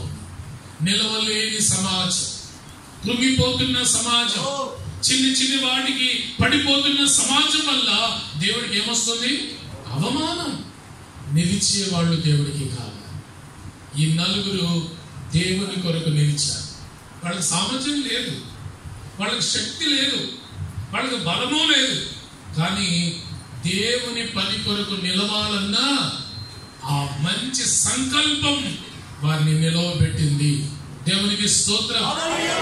నిలిచిన తర్వాత ఇప్పుడు 5వ అనుభవం ఏమిటంటే, వాళ్ళలో 2వ రాజుల గ్రంథం 7వ అధ్యాయము 5వ వచనం, నడవడం ప్రారంభించారు. నడవడం. వీళ్ళకున్నది కుష్ఠవ్యాధి. ఆ కుష్ఠవ్యాధి వాళ్ళ కాళ్ళను చేతులను తినేసింది. వేళ్ళు లేవు, నడవలేరు, నడిచే సామర్థ్యం వాళ్ళకు లేదు, కానీ దేవుని కొరకు నడవాలన్న కోరిక ఉంది. ఇప్పుడు ఏం చేశారంటే నలుగురు 8 కర్రలు తెచ్చుకున్నారు. ఈ చంకులో ఒక కర్ర, ఈ చంకులో ఒక కర్ర పెట్టుకుని నలుగురు 8 కర్రలతో నడవడం ప్రారంభించారు. నడవాలన్న కోరిక ఉండాలి, కానీ ప్రతికూల పరిస్థితుల్లో కూడా నడవగలం అన్నది వీళ్ళు చెప్తున్న పాఠం. వాళ్ళకి నడిచే ఓపిక లేదు, నడవడానికి కాళ్ళు లేవు. ఇప్పుడు ఏం పెట్టుకున్నారు? కర్రలు పెట్టుకుని నడవడం ప్రారంభించారు. కర్రలు చప్పుడు టప్ టప్ టప్ అంటుంటే ఈ చప్పుడిని దేవుడు ఎక్కువ సౌండ్ పెట్టాడు. ఎవరికి? సిరియన్లకు. వాళ్ళకి ఎలా వినపడుతుందంటే గుర్రాలు వచ్చేస్తున్నాయి, రథాలు వచ్చేస్తున్నాయి, ఒక గొప్ప సమూహం వస్తుందని ఉన్నవాళ్ళు ఉన్న పాటున పరుగున వెళ్ళిపోయారు. దేవునికి స్తోత్రం. నడవలేని వాళ్ళు కర్రలు పెట్టి నడుస్తుంటే ఆ కర్రల చప్పుడు ఎక్కువ సౌండ్ లో దేవుడు వినిపిస్తే అక్కడ రాయబడుతుంది. 6వ వచనాన్ని మనం చూస్తే ఈ చప్పుడును దేవుడు వారికి ఒక జనముల సమూహంగా చప్పుడుగా మార్చేశాడట. వారు విని గుండెలు బాదుకొని వంట చేస్తున్న వాళ్ళు వంట తినకుండా వెళ్ళిపోయారు. బట్టలు మార్చుకునే వాళ్ళు ఆ బట్టలు అక్కడే వదిలేసి పారిపోయారు. గుడారంలో పని చేసేవాడు గుడారం వదిలేసి పారిపోయాడు. గుర్రం దగ్గర ఉన్నవాడు గుర్రాన్ని వదిలి పారిపోయాడు. ఏది తీసుకోకుండా పారిపోయాడు. ఎందుకంటే వీటి నడకను దేవుడు అంత శక్తివంతమైనదిగా మార్చాడు. దేవునికి స్తోత్రం. దేవుని కొరకు నడిచే అనుభవం నీకుందా? దేవునితో నడిచే జీవితం నీకుందా? దేవుని కొరకు తిన్నగా నీవు నడవగలుగుతున్నావా? ఎన్ని రోజులు ఎంతకాలం తప్పిపోతూ ఉన్నా? మనకందరికి బైబిల్ ఒక టైటిల్ ఇచ్చింది. యెషయా గ్రంథం 53వ అధ్యాయము 6వ వచనం, మనమందరము గొర్రెల వలె త్రోవ తప్పే వాళ్ళము. నడవం తిన్నగా, ఎప్పుడు తిన్నగా నడిచే మనసు మనకు లేదు. అనేక సార్లు దారి తప్పిపోతున్నాం. దేవుని త్రోవలో నడవాలి అంటే ఒక దృఢమైన సంకల్పం ఉండాలి. ఎందుకు అంటే ఈ త్రోవ పూలబాట కాదు. ఈ త్రోవ ఎలాంటిది అట? మత్తయి సువార్త 7వ అధ్యాయము 14వ వచనం. మత్తయి సువార్త 7వ అధ్యాయము 14వ వచనాన్ని మనం చూస్తే ఆ బాట ఇరుకైనది, సంకుచితమైనది. దేవుని మార్గం ఎలాంటిది? ఇరుకైనది, సంకుచితమైనది. ఇరుకు అంటే విశాలత లేనిది. సంకుచితం అంటే ఇది ఎప్పుడు పల్లమవుతుందో, ఎప్పుడు ఎత్తు అవుతుందో, ఎప్పుడు కుడికి తిరుగుతుందో, ఎప్పుడు ఎడమకు తిరుగుతుందో తెలియనిది సంకుచితమైన దారి. ఇలాంటి దారిలో దేవుడు మనల్ని నడిపిస్తాడు. ఎందుకంటే మనకు మంచి తర్ఫీదు ఇవ్వడానికి, మనకు మంచి ఆత్మీయ విలువలు ఇవ్వడానికి, మనం ఎప్పుడు పడిపోతున్నామో మనల్ని లేపడానికి ఉన్నతమైన కొండ మీదకి నడిపిస్తాడు. ఎప్పుడైతే మనం గర్విస్తామో అప్పుడు లోయలోకి నడిపిస్తాడు. ఎప్పుడైతే దారి తప్పుతున్నామో మనల్ని సవరించడానికి ఈ మార్గాన్ని వంపు చేస్తాడు. ఈ దారిలో మనం ఉన్నాం. ఈ దారిలో నడవాలంటే ఒక దృఢమైన సంకల్పం ఉంటేనే నడుస్తాం. ఇశ్రాయేలు ఎవరు నడవలేకపోయారంట, ఈ మార్గంలో నడవలేకపోయారట. ఇర్మియా గ్రంథం 8వ అధ్యాయము 8వ అధ్యాయము 6వ వచనం 2వ భాగాన్ని మనం చూస్తే, యుద్ధములకు చొరబడు గుర్రముల వలె ప్రతివాడు తనకిష్టమైన త్రోవకు తొలగిపోయాడు. వాడి ఇష్టం దేవుని మార్గంలో నడవడం లేదు, దేవుని త్రోవలో నడవడం లేదు, దేవుని కొరకు టీవీగా నడవడం లేదు, దేవుని కొరకు నడిచే అనుభవం లేదు. ఈరోజు నీవు నేను ఎలా నడుస్తున్నాం? ఈ త్రోవను అనుసరించినంత కాలమే దీవెన, ఈ త్రోవలో ఉన్నంత కాలమే బాగుంటాం. త్రోవ తప్పామా? కీర్తనకారుడు రాశాడు 53వ కీర్తన 2-3 వచనాలు, త్రోవ తప్పి బొత్తిగా చెడి ఉన్నారు అంటాడు. త్రోవ తప్పితే చెడిపోవడమే, త్రోవ తప్పితే పాడైపోవడమే, దారి తప్పితే నాశనం అయిపోవడమే. ఈ దినాన దేవుని కొరకు నడిచే నడక మనకుండాలి. దేవుని కొరకు అడుగులు వేస్తారు, దేవుని కొరకు కొనసాగించబడతారు, దేవుని కొరకు సాగుతారు, దేవుని కొరకు దేవుని మార్గంలో నిలుస్తారు. ఈరోజు విచారకరం ఏమిటంటే, దేవుణ్ణి నమ్ముకున్నాం, కొంతకాలంగా దేవుని మార్గంలో నడుస్తున్నాం, పిల్లల పెళ్లిళ్ళు వస్తాయి, లేక అమ్మాయిలు కుమారులకు పెళ్లిళ్ళు చేయాల్సి వస్తే దారి తప్పుతున్నాం, మళ్ళీ అన్ని ఆచారాలకు వెళ్తున్నాం, అవన్నీ చక్కబెట్టుకుని మళ్ళీ వస్తున్నాం, మళ్ళీ దారిలోకి వచ్చేస్తున్నాం. పిల్లరా, తప్పిపోయేవాడెవడు దేవునికి ఉపయోగపడేవాడు కాదు. దేవుని కొరకు నిలకడగా నడవాలి. సమస్యలు లేకపోయినా, నీ శక్తి చాలకపోయినా నడిస్తే దేవుడు అద్భుతాలు చేస్తాడు. యేసును దేవుడు పిలిచి పరిచయంలో నడవమన్నాడు. అతడు ఎదురుగా ఉన్న పరిస్థితిని చూసి ఆగిపోయాడు, నడవలేని స్థితిలో ఉన్నాడు. దేవుడు అతనితో అన్నాడు, యేసుకేలు గ్రంథం 2వ అధ్యాయము 5వ వచనాన్ని చూస్తే, నరపుత్రుడా, నీవు బ్రహ్మదండి చెట్ల మధ్యలోను ముళ్ళ తుప్పల్లోను తేళ్ల మధ్యలో ఉన్నావు, ఆయనను భయపడద్దు, నడువు. ఇది దేవుని మాట. బ్రహ్మదండి చెట్లు, పెద్ద పెద్ద ముళ్ళు, ముళ్ళ తుప్పలు, తేళ్లున్నాయి. అలాంటి చోట నడవలేని స్థితి ఉంది. కానీ దేవుడు అంటాడు, నువ్వు నడువు, నేను నీకు సహాయం చేస్తాను. ఈరోజు దేవుని కొరకు నడిచే వాళ్ళు దేవునికి ఉపయోగపడే పాత్రలు. దేవుణ్ణి నీ విడవకుండా నిరంతరము నడవాలి. యోబు తన జీవితంలో ఒక సాక్ష్యం చెప్పాడు. యోబు జీవితంలో అనేక శ్రమలు, ఆ శ్రమలు యోబును చిన్నభిన్నం చేశాయి. యోబు సామర్థ్యం అంతా పోయింది, యోబు జీవితం అంతా తారుమారైపోయింది. కానీ యోబు చెప్పిన సాక్ష్యం ఏంటంటే, యోబు గ్రంథం 23వ అధ్యాయము 11వ వచనాన్ని చూస్తే, యోబు గ్రంథం 23వ అధ్యాయము 11వ వచనంలో, నా పాదములు ఆయన అడుగు జాడలను విడువక నడిచినవి, కుడికైనను ఎడమకైనను తొలగకుండా నేను నడుస్తున్నా. ఎంత అద్భుతమైన సాక్ష్యం ఇది. ఈరోజు దేవుని కొరకు నడుస్తున్నావా? ఎంతకాలంగా నడుస్తున్నావు? ఎంతగా దేవుని కొరకు నడక సాగిస్తున్నావు? ఎంత ఆత్మీయ విలువలతో, ఆత్మీయ అభిషేకం కలిగి నడుస్తున్నావు? ఒకసారి బేరీజు వేసుకోవాలి. నేను దేవుని కొరకు నడుస్తున్నానా, లేక నేను దారి తప్పిపోయానా? నేను దేవుని కొరకు అడుగులు వేస్తున్నానా, లేక తప్పిపోయిన వ్యక్తిగా నేనున్నానా అనే విషయాన్ని మనం బేరీజు వేసుకొని సవరించుకోకపోతే దేవుని కొరకు వాడబడే పాత్రలుగా మనం ఉండలేము. ఈ నలుగురట నడవలేని స్థితిలో కర్రల సహాయంతో దేవుని పని కొరకు అడుగులు వేశారు. ఆ అడుగులను దేవుడు స్థిరపరిచాడు, ఆ అడుగులను దేవుడు శక్తివంతంగా మార్చాడు, ఆ నడకను దేవుడు యోగ్యమైన నడకగా మార్చాడు. నడుస్తుంటే శత్రువు పారిపోతూ ఉన్నారు. దేవునికి స్తోత్రం. నీ ఆత్మీయ నడక దుష్టుని సిగ్గుపరుస్తుంది. నీవు ఆత్మీయంగా నిలదొక్కుని నడిస్తే నువ్వు యుద్ధం చేయకుండానే సాతాను పారిపోతాడు. ఆ నడక వాడి అపవాది తల మీద భయంకరమైన ఉప్పెనలా పడుతుంది. దీన్ని రోమిలకు రాసిన పౌలు చెప్పిన మాట ఏమిటి అంటే, రోమిలకు రాసిన పత్రిక 16వ అధ్యాయము 20వ వచనంలో, మన కాళ్ళ కింద శీఘ్రముగా చితక దొక్కుతాడట దేవుడు. నువ్వు నడిచినప్పుడే చితక దొక్కుతాడు. నువ్వు నడిస్తేనే సాతాను అనుపబడతాడు. శత్రువు ఎప్పుడు పారిపోయాడంటే వీరి నడకలో నడిచారు. నడిచిన తర్వాత వాళ్ళు ఎక్కడికి నడిచారు అంటే, షోమ్రోను పట్టణంలోని కాదు, షోమ్రోనులో వారి బంధువుల దగ్గరికి కాదు, శత్రువుల దగ్గరికి నడిచారు. దేవునికి స్తోత్రం. వారు శత్రువుల మధ్యలో నడిచారు. శత్రువుల మధ్యలో వారి నడకను చూపించారు.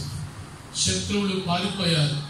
ఇప్పుడు 6వదిగా వారు ఏం చేస్తారు అంటే, 2వ రాజుల గ్రంథం 7వ అధ్యాయము 8వ వచనాన్ని మనం చూస్తే, ఒక గుడారంలోకి వెళ్ళారు, అక్కడ భోజనం చేశారు, చక్కగా భోజనం చేశారు. భోజనం చేసి ఆ గుడారాన్ని దోచుకున్నారు, వెళ్ళి దాచుకున్నారు, మళ్ళీ వచ్చారు, మళ్ళీ దోచుకున్నారు, మళ్ళీ దాచుకున్నారు. దాచుకోవడం.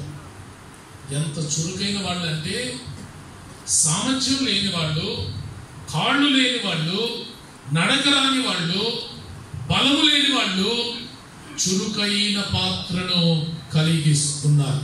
దేవునికి స్తోత్రం. సోమరులను దేవుడు ఎప్పుడు వాడుకోడు. సోమరిని దేవుడు ఎప్పుడు ఎన్నుకోడు. సోమరుల వలన దేవుని కార్యం జరగదు. నీ ఉపయోగపడే పాత్రముగా ఉండాలంటే నీవు దేవుని కొరకు చురుకైన వ్యక్తివిగా ఉండాలి. సోమరితనం మన ఆత్మీయ జీవితాన్ని పాడు చేస్తుంది. ఈ దినాల్లో ఆత్మీయ సోమరితనం, ప్రార్థించే సమయంలో ప్రార్థించకపోవడం, దేవుని పని చేసే సమయంలో పని చేయకపోవడం, సువార్త ప్రకటించే సమయంలో సువార్త ప్రకటించకపోవడం, మనకు దేవుడు సమయం ఇచ్చినప్పుడు ఆ సమయాన్ని సద్వినియోగం చేసుకోకపోవడం సోమరితనం. యోనా నావ మీద ప్రయాణం చేస్తూ ఉంటే తుఫానులో చిక్కుపడిన అందరూ ప్రార్థిస్తుంటే యోనా ఏం చేస్తున్నాడట? నిశ్చింతగా పడుతున్నాడట. ఓడ నావికుడు అన్నాడు, యోనా గ్రంథం 1వ అధ్యాయం 5వ వచనంలో, ఏమొచ్చింది నీకు పోయే కాలం? ఓయి నిద్రపోతా, ఏమి వచ్చింది నీకు? పడుకుంటావా? ఇది సోమరిగా ఉండే సమయమా? ఇది సోమరితనంతో కూడి ఉండవలసిన సందర్భమా అని ఒక అన్యుడు యోనాను, ప్రవక్తను హెచ్చరించాడు. ఈరోజు మనం చాలాసార్లు ఎందుకు దేవుని కొరకు వాడబడలేమంటే చురుకైన జీవితం మనకు లేదు. సోమరితనం, చేతులు ముడుచుకోవడం, ఎప్పుడు దేవుని పనికి ముందు ఉండకపోవడం, దేవునికి ప్రోత్సాహకరంగా ఉండకపోవడం, ఏదైనా చేద్దామంటే పరుగెత్తకపోవడం, చేద్దాం అని అనకపోవడం. ఈ ఉపవాస ప్రార్థనల గురించి పాస్టర్ గారు ఎంతగా ప్రకటించి ఉంటారో, ఎన్ని రోజుల ముందుగా చెప్పి ఉంటారో, ఎంత హెచ్చరిక చేసి ఉంటారో, కానీ సోమరితనం, చురుకుగా పని చేయకపోవడం. సోమరికి అంట ఆశీర్వాదాలు ఉండవట. సామెతల గ్రంథం 24వ అధ్యాయము 33-34 వచనాలు మనం చూస్తే, సామెతల గ్రంథం 24వ అధ్యాయము 33-34 వచనాలు, మరి కొంచెం కొనికెదను, ఇంకొంచెము చేతులు ముడుచుకుంటాను, ఇంకొంచెం సేపు పడుకుంటాను అనే వాడి దగ్గరికి దరిద్రత పరిగెత్తుకొని వస్తుందట. దరిద్రత పరిగెత్తుకొని వచ్చి వాడి జీవితాన్ని పాడు చేస్తుంది. మీ ఆశీర్వాదాలు సోమరితనంలో పోతాయి. సోమరితనంలో మన ఆశీర్వాదాలు హరించుకుపోతాయి. సోమరి వాడికి దరిద్రత వస్తుందట. జ్ఞాని అయిన సొలొమోను ప్రసంగిలో ఇంకొక మాట చెప్పాడు. ప్రసంగి 10వ అధ్యాయము 18వ వచనాన్ని మనం చూస్తే, సోమరి వాడి ఇల్లు ఎప్పుడు కారుతూనే ఉంటుందట. సోమరి వాడికి ఎప్పుడు సుఖం ఉండదట. అది ఎప్పుడు కారుడు లేక నీటితో నింపబడిన ఇల్లులా ఉంటదట. సోమరి వాడి ఇల్లు పైకప్పు కూలిపోయి ఉంటది. వాడికి భద్రత ఉండదు. సోమరికి క్షేమం ఉండదు. సోమరి జీవితానికి క్షేమము మేలు ఉండదు. అందుకేనట ప్రతి క్రైస్తవుడు చురుకుగా ఉండాలట. చురుకుగా. ఒకనొక దినం ఐగుప్తు మంత్రసానులు ఫరోకు చెప్పారు, హెబ్రీ స్త్రీలు ఎవరు? చురుకైన వారు. అసలు మేము చెప్పక్కర్లా, మేము కాన్పు చేయక్కర్లా, మేము వెళ్ళకుండానే వాడు కనేయడం, బిడ్డను దాచేయడం అని జరిగిపోతున్నాయి. చురుకైన వాడు. ఈరోజు సంఘంలో ఎంతమంది చురుకైన వాడు? ఈ సంఘ పరిచయంలో నేను భాగస్వామిని. ఈ పనిలో నేను ఉన్నాను. నేను దేవుని పని చేస్తున్నాను. దేవుని కొరకు చురుకుగా నా సమయాన్ని, నా ధనాన్ని ఉపయోగిస్తున్నాను అని ఎంతమంది చెప్పగలుగుతారు? ఎంతమంది చురుకుగా ఉన్నారు? అందుకేనేమో దేవాతి దేవుడు అన్నాడు, సామెతల గ్రంథం 6వ అధ్యాయము 6వ వచనాన్ని చూస్తే, సోమరి చీమల యుద్ధకు వెళ్ళు, వాటి నడతను చూడు, బుద్ధి తెచ్చుకోమన్నాడు. చీమలు ఎంత తెలివైనవి! చీమలు ఎంతగా తమ కొరకు ఆహారాన్ని కూర్చుకోగలుగుతున్నాయి, సమయాన్ని ఎంత సద్వినియోగం చేసుకోగలుగుతున్నాయి. చీమలు శక్తిహీనమైనవైనా శక్తిగల కార్యాలు చేస్తాయి. మీ ఇంట్లో ఒక లడ్డు పెట్టేయండి, ఉదయం రాత్రి చూడండి, ఉంటదా? మాయం. చీమలు తీసుకెళ్ళాయి. ఎంత పెద్ద లడ్డుని ఎలా తీసుకెళ్ళాయి? ఎంత ఎక్సర్సైజ్ చేస్తాయో, ఎంత కష్టపడతాయో. ఆ లడ్డును ముక్కలు చేసి ఒక్కొక్క పీసును విడగొట్టి ఆ పీసును మోసుకు వెళ్ళి వాటి గుడారములో అవి దాచుకుంటారు. మండపేటలో మా ఆలయం కట్టడానికి పునాదులు తీశాం. ఆలయ స్థలంలో మాకు ముందు హాస్టల్ ఉండింది. ఒక చోట ఆ వంటశాల ఉన్న చోట నేను గొయ్యి తీస్తుంటే ఆ గొయ్యిలో నుండి ఒక బస్తా బియ్యం వచ్చాయి. బస్తా బియ్యం, పునాదుల కొరకు గొయ్యి తీస్తుంటే అందులో బియ్యం ఉన్నాయి. ఎవరు తీసుకెళ్లారు? చీమలు. ఆ హాస్టల్లో ఉన్న వంటశాల నుండి ఎంతకాలం నుండి మోసాయో ఒక బస్తా బియ్యం లోపల దాచాయి. అంటే ఎంత చురుగ్గా పనిచేశాయి, ఎంత చురుగ్గా వాటి కొరకు ధనాన్ని కూర్చుకున్నాయి. ఈరోజు విశ్వాసిగా నీ కొరకు నీవు ధనాన్ని కూర్చుకోగలిగావా? మన ధనం ఎక్కడ ఉండాలి? మత్తయి సువార్త, లూకాసు వార్త 12వ అధ్యాయము, లూకాసు వార్త 12వ అధ్యాయము 33-34 వచనాల్లో, ఇక్కడ దాచుకుంటే చిమ్మటయు తుప్పును తినివేయును. మీ ధనమును ఎక్కడ దాచుకోవాలి? పరలోకములో దాచుకోవాలి. ప్రభు అన్నాడు, చిన్న మంద భయపడొద్దు, మీ కొరకు నేను ఒక రాజ్యం కడుతున్నాను, మీ ధనమును అక్కడ కూర్చుకోనండి. ఇప్పుడు పరలోకంలో ఎంతమంది ధనాన్ని కూర్చుకున్నారు? నేను పరలోకంలో నాకు బ్యాలెన్స్ ఉందన్న వాళ్ళు ఎంతమంది ఉన్నారు? చేయొద్దండి. పరలోకంలో మీ కొరకు ధనాన్ని కూర్చుకున్న వాళ్ళు ఎంతమంది? సార్ మీరు ఒకరే? వీళ్ళందరూ అక్కడ చెట్టు కింద బతికేస్తారేమో. పరలోకంలో ధనం కూర్చుపడాలంటే ఇక్కడ ఏం చేయాలి? దేవుని కొరకు ఖర్చు పెట్టాలి. అక్కడ కూర్చుకోవాలంటే ఇక్కడ వెదజల్లాలి. ఇక్కడ వెదజల్లుతే అక్కడ మనం కూర్చుకుంటాం. దీని ప్రసంగి ఏమన్నాడంటే, ప్రసంగి గ్రంథం 11వ అధ్యాయము 1వ వచనంలో, నీ ఆహారమును నీటి మీద వేసేయి, చాలా దినములు అయిన తర్వాత దాని ఫలమును నీవు చూస్తావు. దేవునికి స్తోత్రం. దేవుని పని కొరకు నీవు ధారాళంగా విత్తుతున్నావా? దేవుడికి ఇవ్వవలసింది ఇస్తున్నావా? దేవునికి ఇవ్వాల్సిన భాగం దేవుడికి ఇస్తున్నావా? నేను దేవుని దగ్గర నమ్మకంగా ఉన్నాను, నేను దేవుని దగ్గర యోగ్యంగా ఉన్నాను అని ఎంతమంది చెప్పగలుగుతున్నాము? మీకా గ్రంథం 3వ అధ్యాయము 9వ వచనంలో ప్రభు అన్నాడు, వీరు దొంగలు, వీరు దొంగలు, నా ఎదుటనే దొంగలిస్తున్నారు. నాకు రావలసిన దశమ భాగములను, నాకు రావలసిన ప్రథమ ఫలములను, నాకు రావలసిన స్వేచ్ఛార్పణలను, నాకు రావలసిన మొక్కుబడిని తినేస్తున్నారు. దేవుని సొమ్ము తిన్నవాళ్ళకి అరగదు. ఒకవేళ అరిగినా అది శరీరానికి వంటపడదు. దేవునికి ఇవ్వకపోతే డాక్టర్ గారికి ఇచ్చేయాలి హాస్పిటల్లో. ఎందుకో తెలుసా? మనుషులు ఎప్పుడైతే దేవుని ఎదుట యోగ్యులుగా కనబడరో దేవుడు వాళ్ళ కొరకు ఒక ఉపదేశం సిద్ధపరుస్తాడట. యోబు భక్తుడు చెప్పాడు ఆ మాట. యోబు గ్రంథం 33వ అధ్యాయము 16 నుండి 19వ వచనంలో, మనుషులు గర్విష్ఠులు కాకుండా వారు తలంచినది మానుకునేలా చేయడానికి, కోతికి వెళ్లకుండా, కత్తివాత పడకుండా దేవుడు వారిని తప్పించడానికి వారి కొరకు ఒక ఉపదేశమును సిద్ధపరచును. అది ఎలాగా? వ్యాధి వలన, మంచం ఎక్కుట వలనను, ఒకటి ఎముకలలో ఎడతెగని నొప్పులు కలుగుట వలనను వాడు శిక్షణ నొందును. దేవునికి ఇవ్వకపోతే ఆరోగ్యాలు బాగుండవు. దేవునికి ఇవ్వకపోతే చికెన్ గునియా వస్తుంది. దేవునికి ఇవ్వకపోతే మన జీవితాలలో క్షేమం ఉండదు. ఎంతమంది దశమ భాగం ఇస్తున్నారు? నేను దశమ భాగంలో ఖచ్చితంగా దేవునికి భాగం ఇస్తున్నానన్న వాళ్ళు చేయొద్దండి.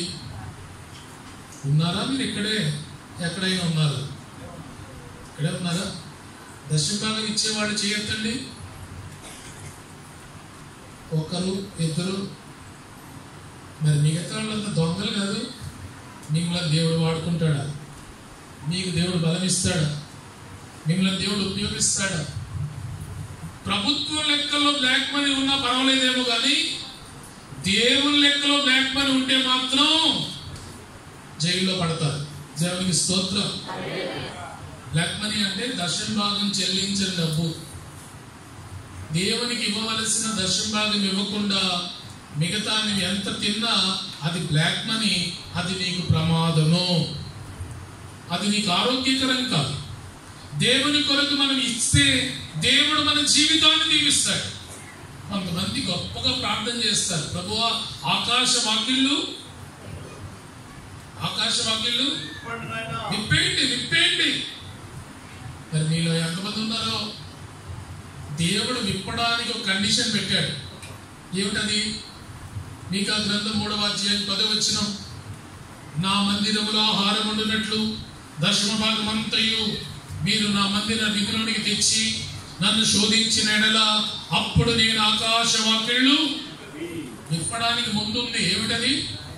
నీ బాధ్యత.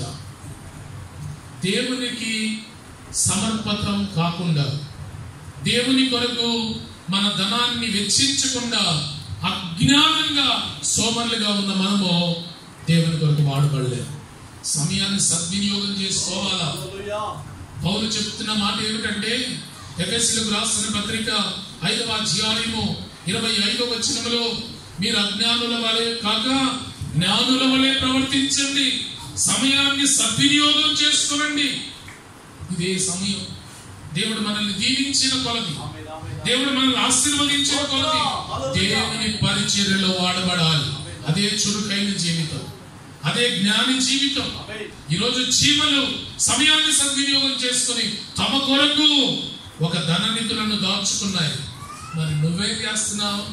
సోమరిగా చూద్దాంలే, రేపు చూద్దాం, వచ్చే నెల చూద్దాం, వచ్చే నెల నువ్వు ఉంటావో లేదో తెలియదు. మనిషి జీవితం అశాశ్వతం. ఎప్పుడు మనం ఈ లోకాన్ని విడుస్తామో తెలియదు. బలం ఉందనుకొని, ఆయుష్ ఉందనుకొని, ఇంకా సమయం ఉందనుకుంటున్నావేమో. రేపు నీది కాదు. ఈరోజే చురుకైన వ్యక్తివిగా నిన్ను నీవు మలుచుకో. రేపటి గురించి చూడొద్దు.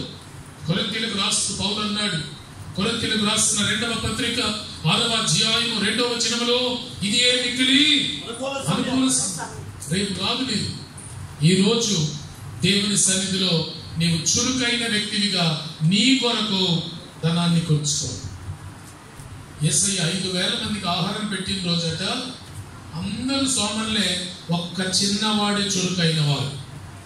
ఆడు ఎంత చురుకైన వాడు, ఎంత తెలివైన వాడు అంటే, మరి వాళ్ళ తల్లికి తెలివిందో అతనికి తెలివిందో, రాబోయే రోజు కూడా అవసరమైన రొట్టెలు చేపలు తెచ్చుకున్నాడు. ఆ ఒక్కడి తెలివితేటలు 5,000 మందికి దీవెనకరమయ్యింది. దేవునికి స్తోత్రం. నీ ఒక్కడి చురుకుదనం, నీ ఒక్కడి తెలివితేట అనేకులకు దీవెనకరం అవుతుంది. ఈ 4 బలహీనుడైనా శుభ్రంగా తిన్నారు. ఒకవేళ ఆ 4లో నేనే నువ్వు అయ్యుంటే ఏం చేద్దాము? తిన్న తర్వాత కాసేపు పడకేసేద్దామేమో ఆ గుడారంలో. వాళ్ళు రెస్ట్కి లేక విశ్రాంతికి సమయం తీసుకోలేదు. వాళ్ళు తినడం పని చేయడం ఎంత కూర్చేశారో. గుడారాలన్నీ కూర్చేశారు, ఎక్కడో దాచేశారు. నీ కొరకు నీవు చురుకుగా పరలోకంలో నీ కొరకు ధనాన్ని కూర్చుకోవలసిన సమయం ఇది. 7వదిగా చివరిదిగా వాళ్ళు ఇలా కూర్చుకున్నారు. ఇక కూర్చుకున్న తర్వాత వాళ్ళలో ఇంకొక మంచి తీర్మానం. 9వ వచనాన్ని చూస్తే 2వ రాజుల గ్రంథం 7వ అధ్యాయము 9వ వచనంలో, ఇది శుభవర్తమానము కలిగిన దినము. ఇది మనలోనే ఉంచుకుంటే ఎలాగా? వెళ్ళి మన ఊరికి చెప్పాలి, మన రాజుకు చెప్పాలా, రాజ కుటుంబానికి చెప్పాలా. శుభవార్తను మోసుకు వెళ్ళిన వాడు, శుభవార్త గుండెల్లో దాచుకున్న వాళ్ళు కాదు. ఆ శుభవార్త దేవుడిచ్చినప్పుడు ఆ శుభవార్తను రాజ కుటుంబానికి, ఆ షోమ్రోను దేశానికి చాటి చెప్పిన యోగ్యమైన సువార్తికులు ఈ 4. ఎన్ని శుభవార్తలు విన్నామో. ఒక్క శుభవార్త అయినా ఎవరికైనా చెప్పామా? ఈ శుభవార్తను మోసుకుని వెళ్ళి ఎవరికైనా అందించామా? ఎవరి దగ్గరికైనా వెళ్ళి ఈ శుభవార్తను తెలియపరచాలన్న ఆసక్తి మనలో కనబడిందా? దేవుడు నీతో మాట్లాడుతున్నప్పుడు, దేవుడు మనతో మాట్లాడినప్పుడు, లేక దేవుని సందేశం మనల్ని దర్శించినప్పుడు ఈ సందేశాన్ని విని మార్కులు వేయడం కాదు, ఆ సందేశాన్ని మోసుకు వెళ్ళే సాధనంగా నీవు ఉండాలి. దేవునికి స్తోత్రం. ఒక పాపాత్మురాలు, ఒక సమరయ స్త్రీ ఆ శుభవార్త మోసుకొని పట్టణంలో గ్రామంలోనికి వెళ్తేనట, యోహాను సువార్త 4వ అధ్యాయము 39వ వచనాన్ని మనం చూస్తే, యోహాను సువార్త 4వ అధ్యాయము 39వ వచనంలో ఆ స్త్రీ చెప్పిన మాటలు విని సమరయులు అనేకులు ఆయన యందు విశ్వాసం ఉంచారు. ఆ పాపాత్మురాలు చెప్తేనే ఊరు మారిందే. అంతో ఇంత మంచిదానివి నువ్వు, అంతో ఇంత మంచివాడువు నువ్వు, నీవు నేను చెప్తే ఎంతమంది మారాలి? ఈ శుభవార్త లోకానికి తెలియపరిచే వ్యక్తులంగా మనం ఉన్నామా? దాన్ని మోసుకుపోగలుగుతున్నామా? దేవుడు మనకిచ్చిన ఈ శుభవార్త మనకు మాత్రమే కాదు, అనేకుల కొరకు. యేసయ్య చెప్పాడు మత్తయి సువార్త 10వ అధ్యాయము 27వ వచనంలో, నేను మీకు చెవిలో చెప్తాను, మీరు బహిరంగంగా చెప్పండి. నేను రాత్రి చీకటిలో చెప్తాను, మీరు వెలుగులో దానిని ప్రకటించండి. నేను చిన్నగా చెప్తాను, మీరు పెద్దగా చెప్పండి. నేను మీకు ఎందుకు చెప్పాను ఈ శుభవార్త అంటే, అనేకుల మధ్యకు ఈ శుభవార్త తీసుకువెళ్ళాలి. అందుకే దేవుడు మనల్ని ఎన్నుకున్నాడు. ఈ శుభవార్తను అనేకులకు పంచాలి. పంచేవాళ్లే బలవంతులు, పంచేవాళ్లే దేవునికి ఉపయోగపడే పాత్రలు. ఈ 7 రకాలైన తత్వాలు వీరిలో ఉన్నాయి కనుక వీరి ద్వారా దేవుడు షోమ్రోనుకు దీవెన ఇచ్చాడు. దేవునికి స్తోత్రం. నీ ద్వారా నీ గ్రామానికి దీవెన కావాలంటే, నీ ద్వారా నీ పట్టణానికి దీవెన కలగాలంటే, నీ ద్వారా నీ వంశానికి దీవెన కలగాలంటే నీలో నాలో ఈ 7 లక్షణాలు రావాలి. ఒకటి, మన తలంపులు మారాలి.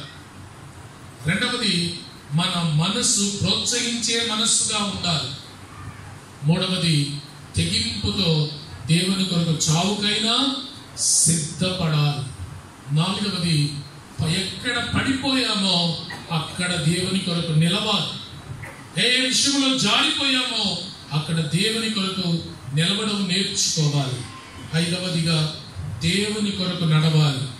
దేవుని మార్గంలో, సంఘములో దైవజనుడితో నిలకడగా కొనసాగించబడాలి. ఆరవదిగా, చురుకైన వారంగా సమయాన్ని సద్వినియోగం చేసుకుంటూ మన కొరకు, మన భవిష్యత్తు కొరకు ధన నిధిని దాచుకోవాలి. ఏడవదిగా, దేవుడిచ్చిన శుభవార్తను అనేకులకు చాటే సాధనాలుగా మనం ఉండాలి. ఎప్పుడైతే ఈ 4 7 పనులు చేశారో, ఇప్పుడు షోమ్రోనుకి ఏమొచ్చింది? దీవెన. షోమ్రోనులో కరువు పోయింది. ఈ డేరాలన్నిటిలో ఉన్న సామాగ్రి, ఆహార పదార్థాలన్నీ ఆ షోమ్రోను పట్టణానికి సరిపోయాయి, మిగిలిపోయాయి. వాళ్ళకు దీవెన కలగడానికి కారణమయ్యాయి. ఈరోజు నీ ద్వారా, నా ద్వారా మన సమాజాన్ని పోషించాలని దేవుడు తలస్తున్నాడు. అందుకొరకు మనల్ని మనం సిద్ధపరచుకుందామా? శక్తివంతులం అవ్వాలంటే 7 మార్పులు మనలో కలగాలని కోరుకుందామా? లేచి నిలబడదాం. ఒక చిన్న పరీక్ష, ఒక చిన్న పరిశోధన మనం చేసుకుందాం. మన జీవితాన్ని సవరించుకొని దేవునికి ఇష్టమైనట్లుగా మనం మార్చుకుందాం. సహోదరి లేదా సహోదరుడు కీర్తన పాడుతుండగా మనల్ని మనం ఒక్కసారి పరిశోధించుకుందాం. ఒక మంచి నిర్ణయం, ప్రభువా నేను పనికిరాని పాత్రను అనుకున్నాను, నా వల్ల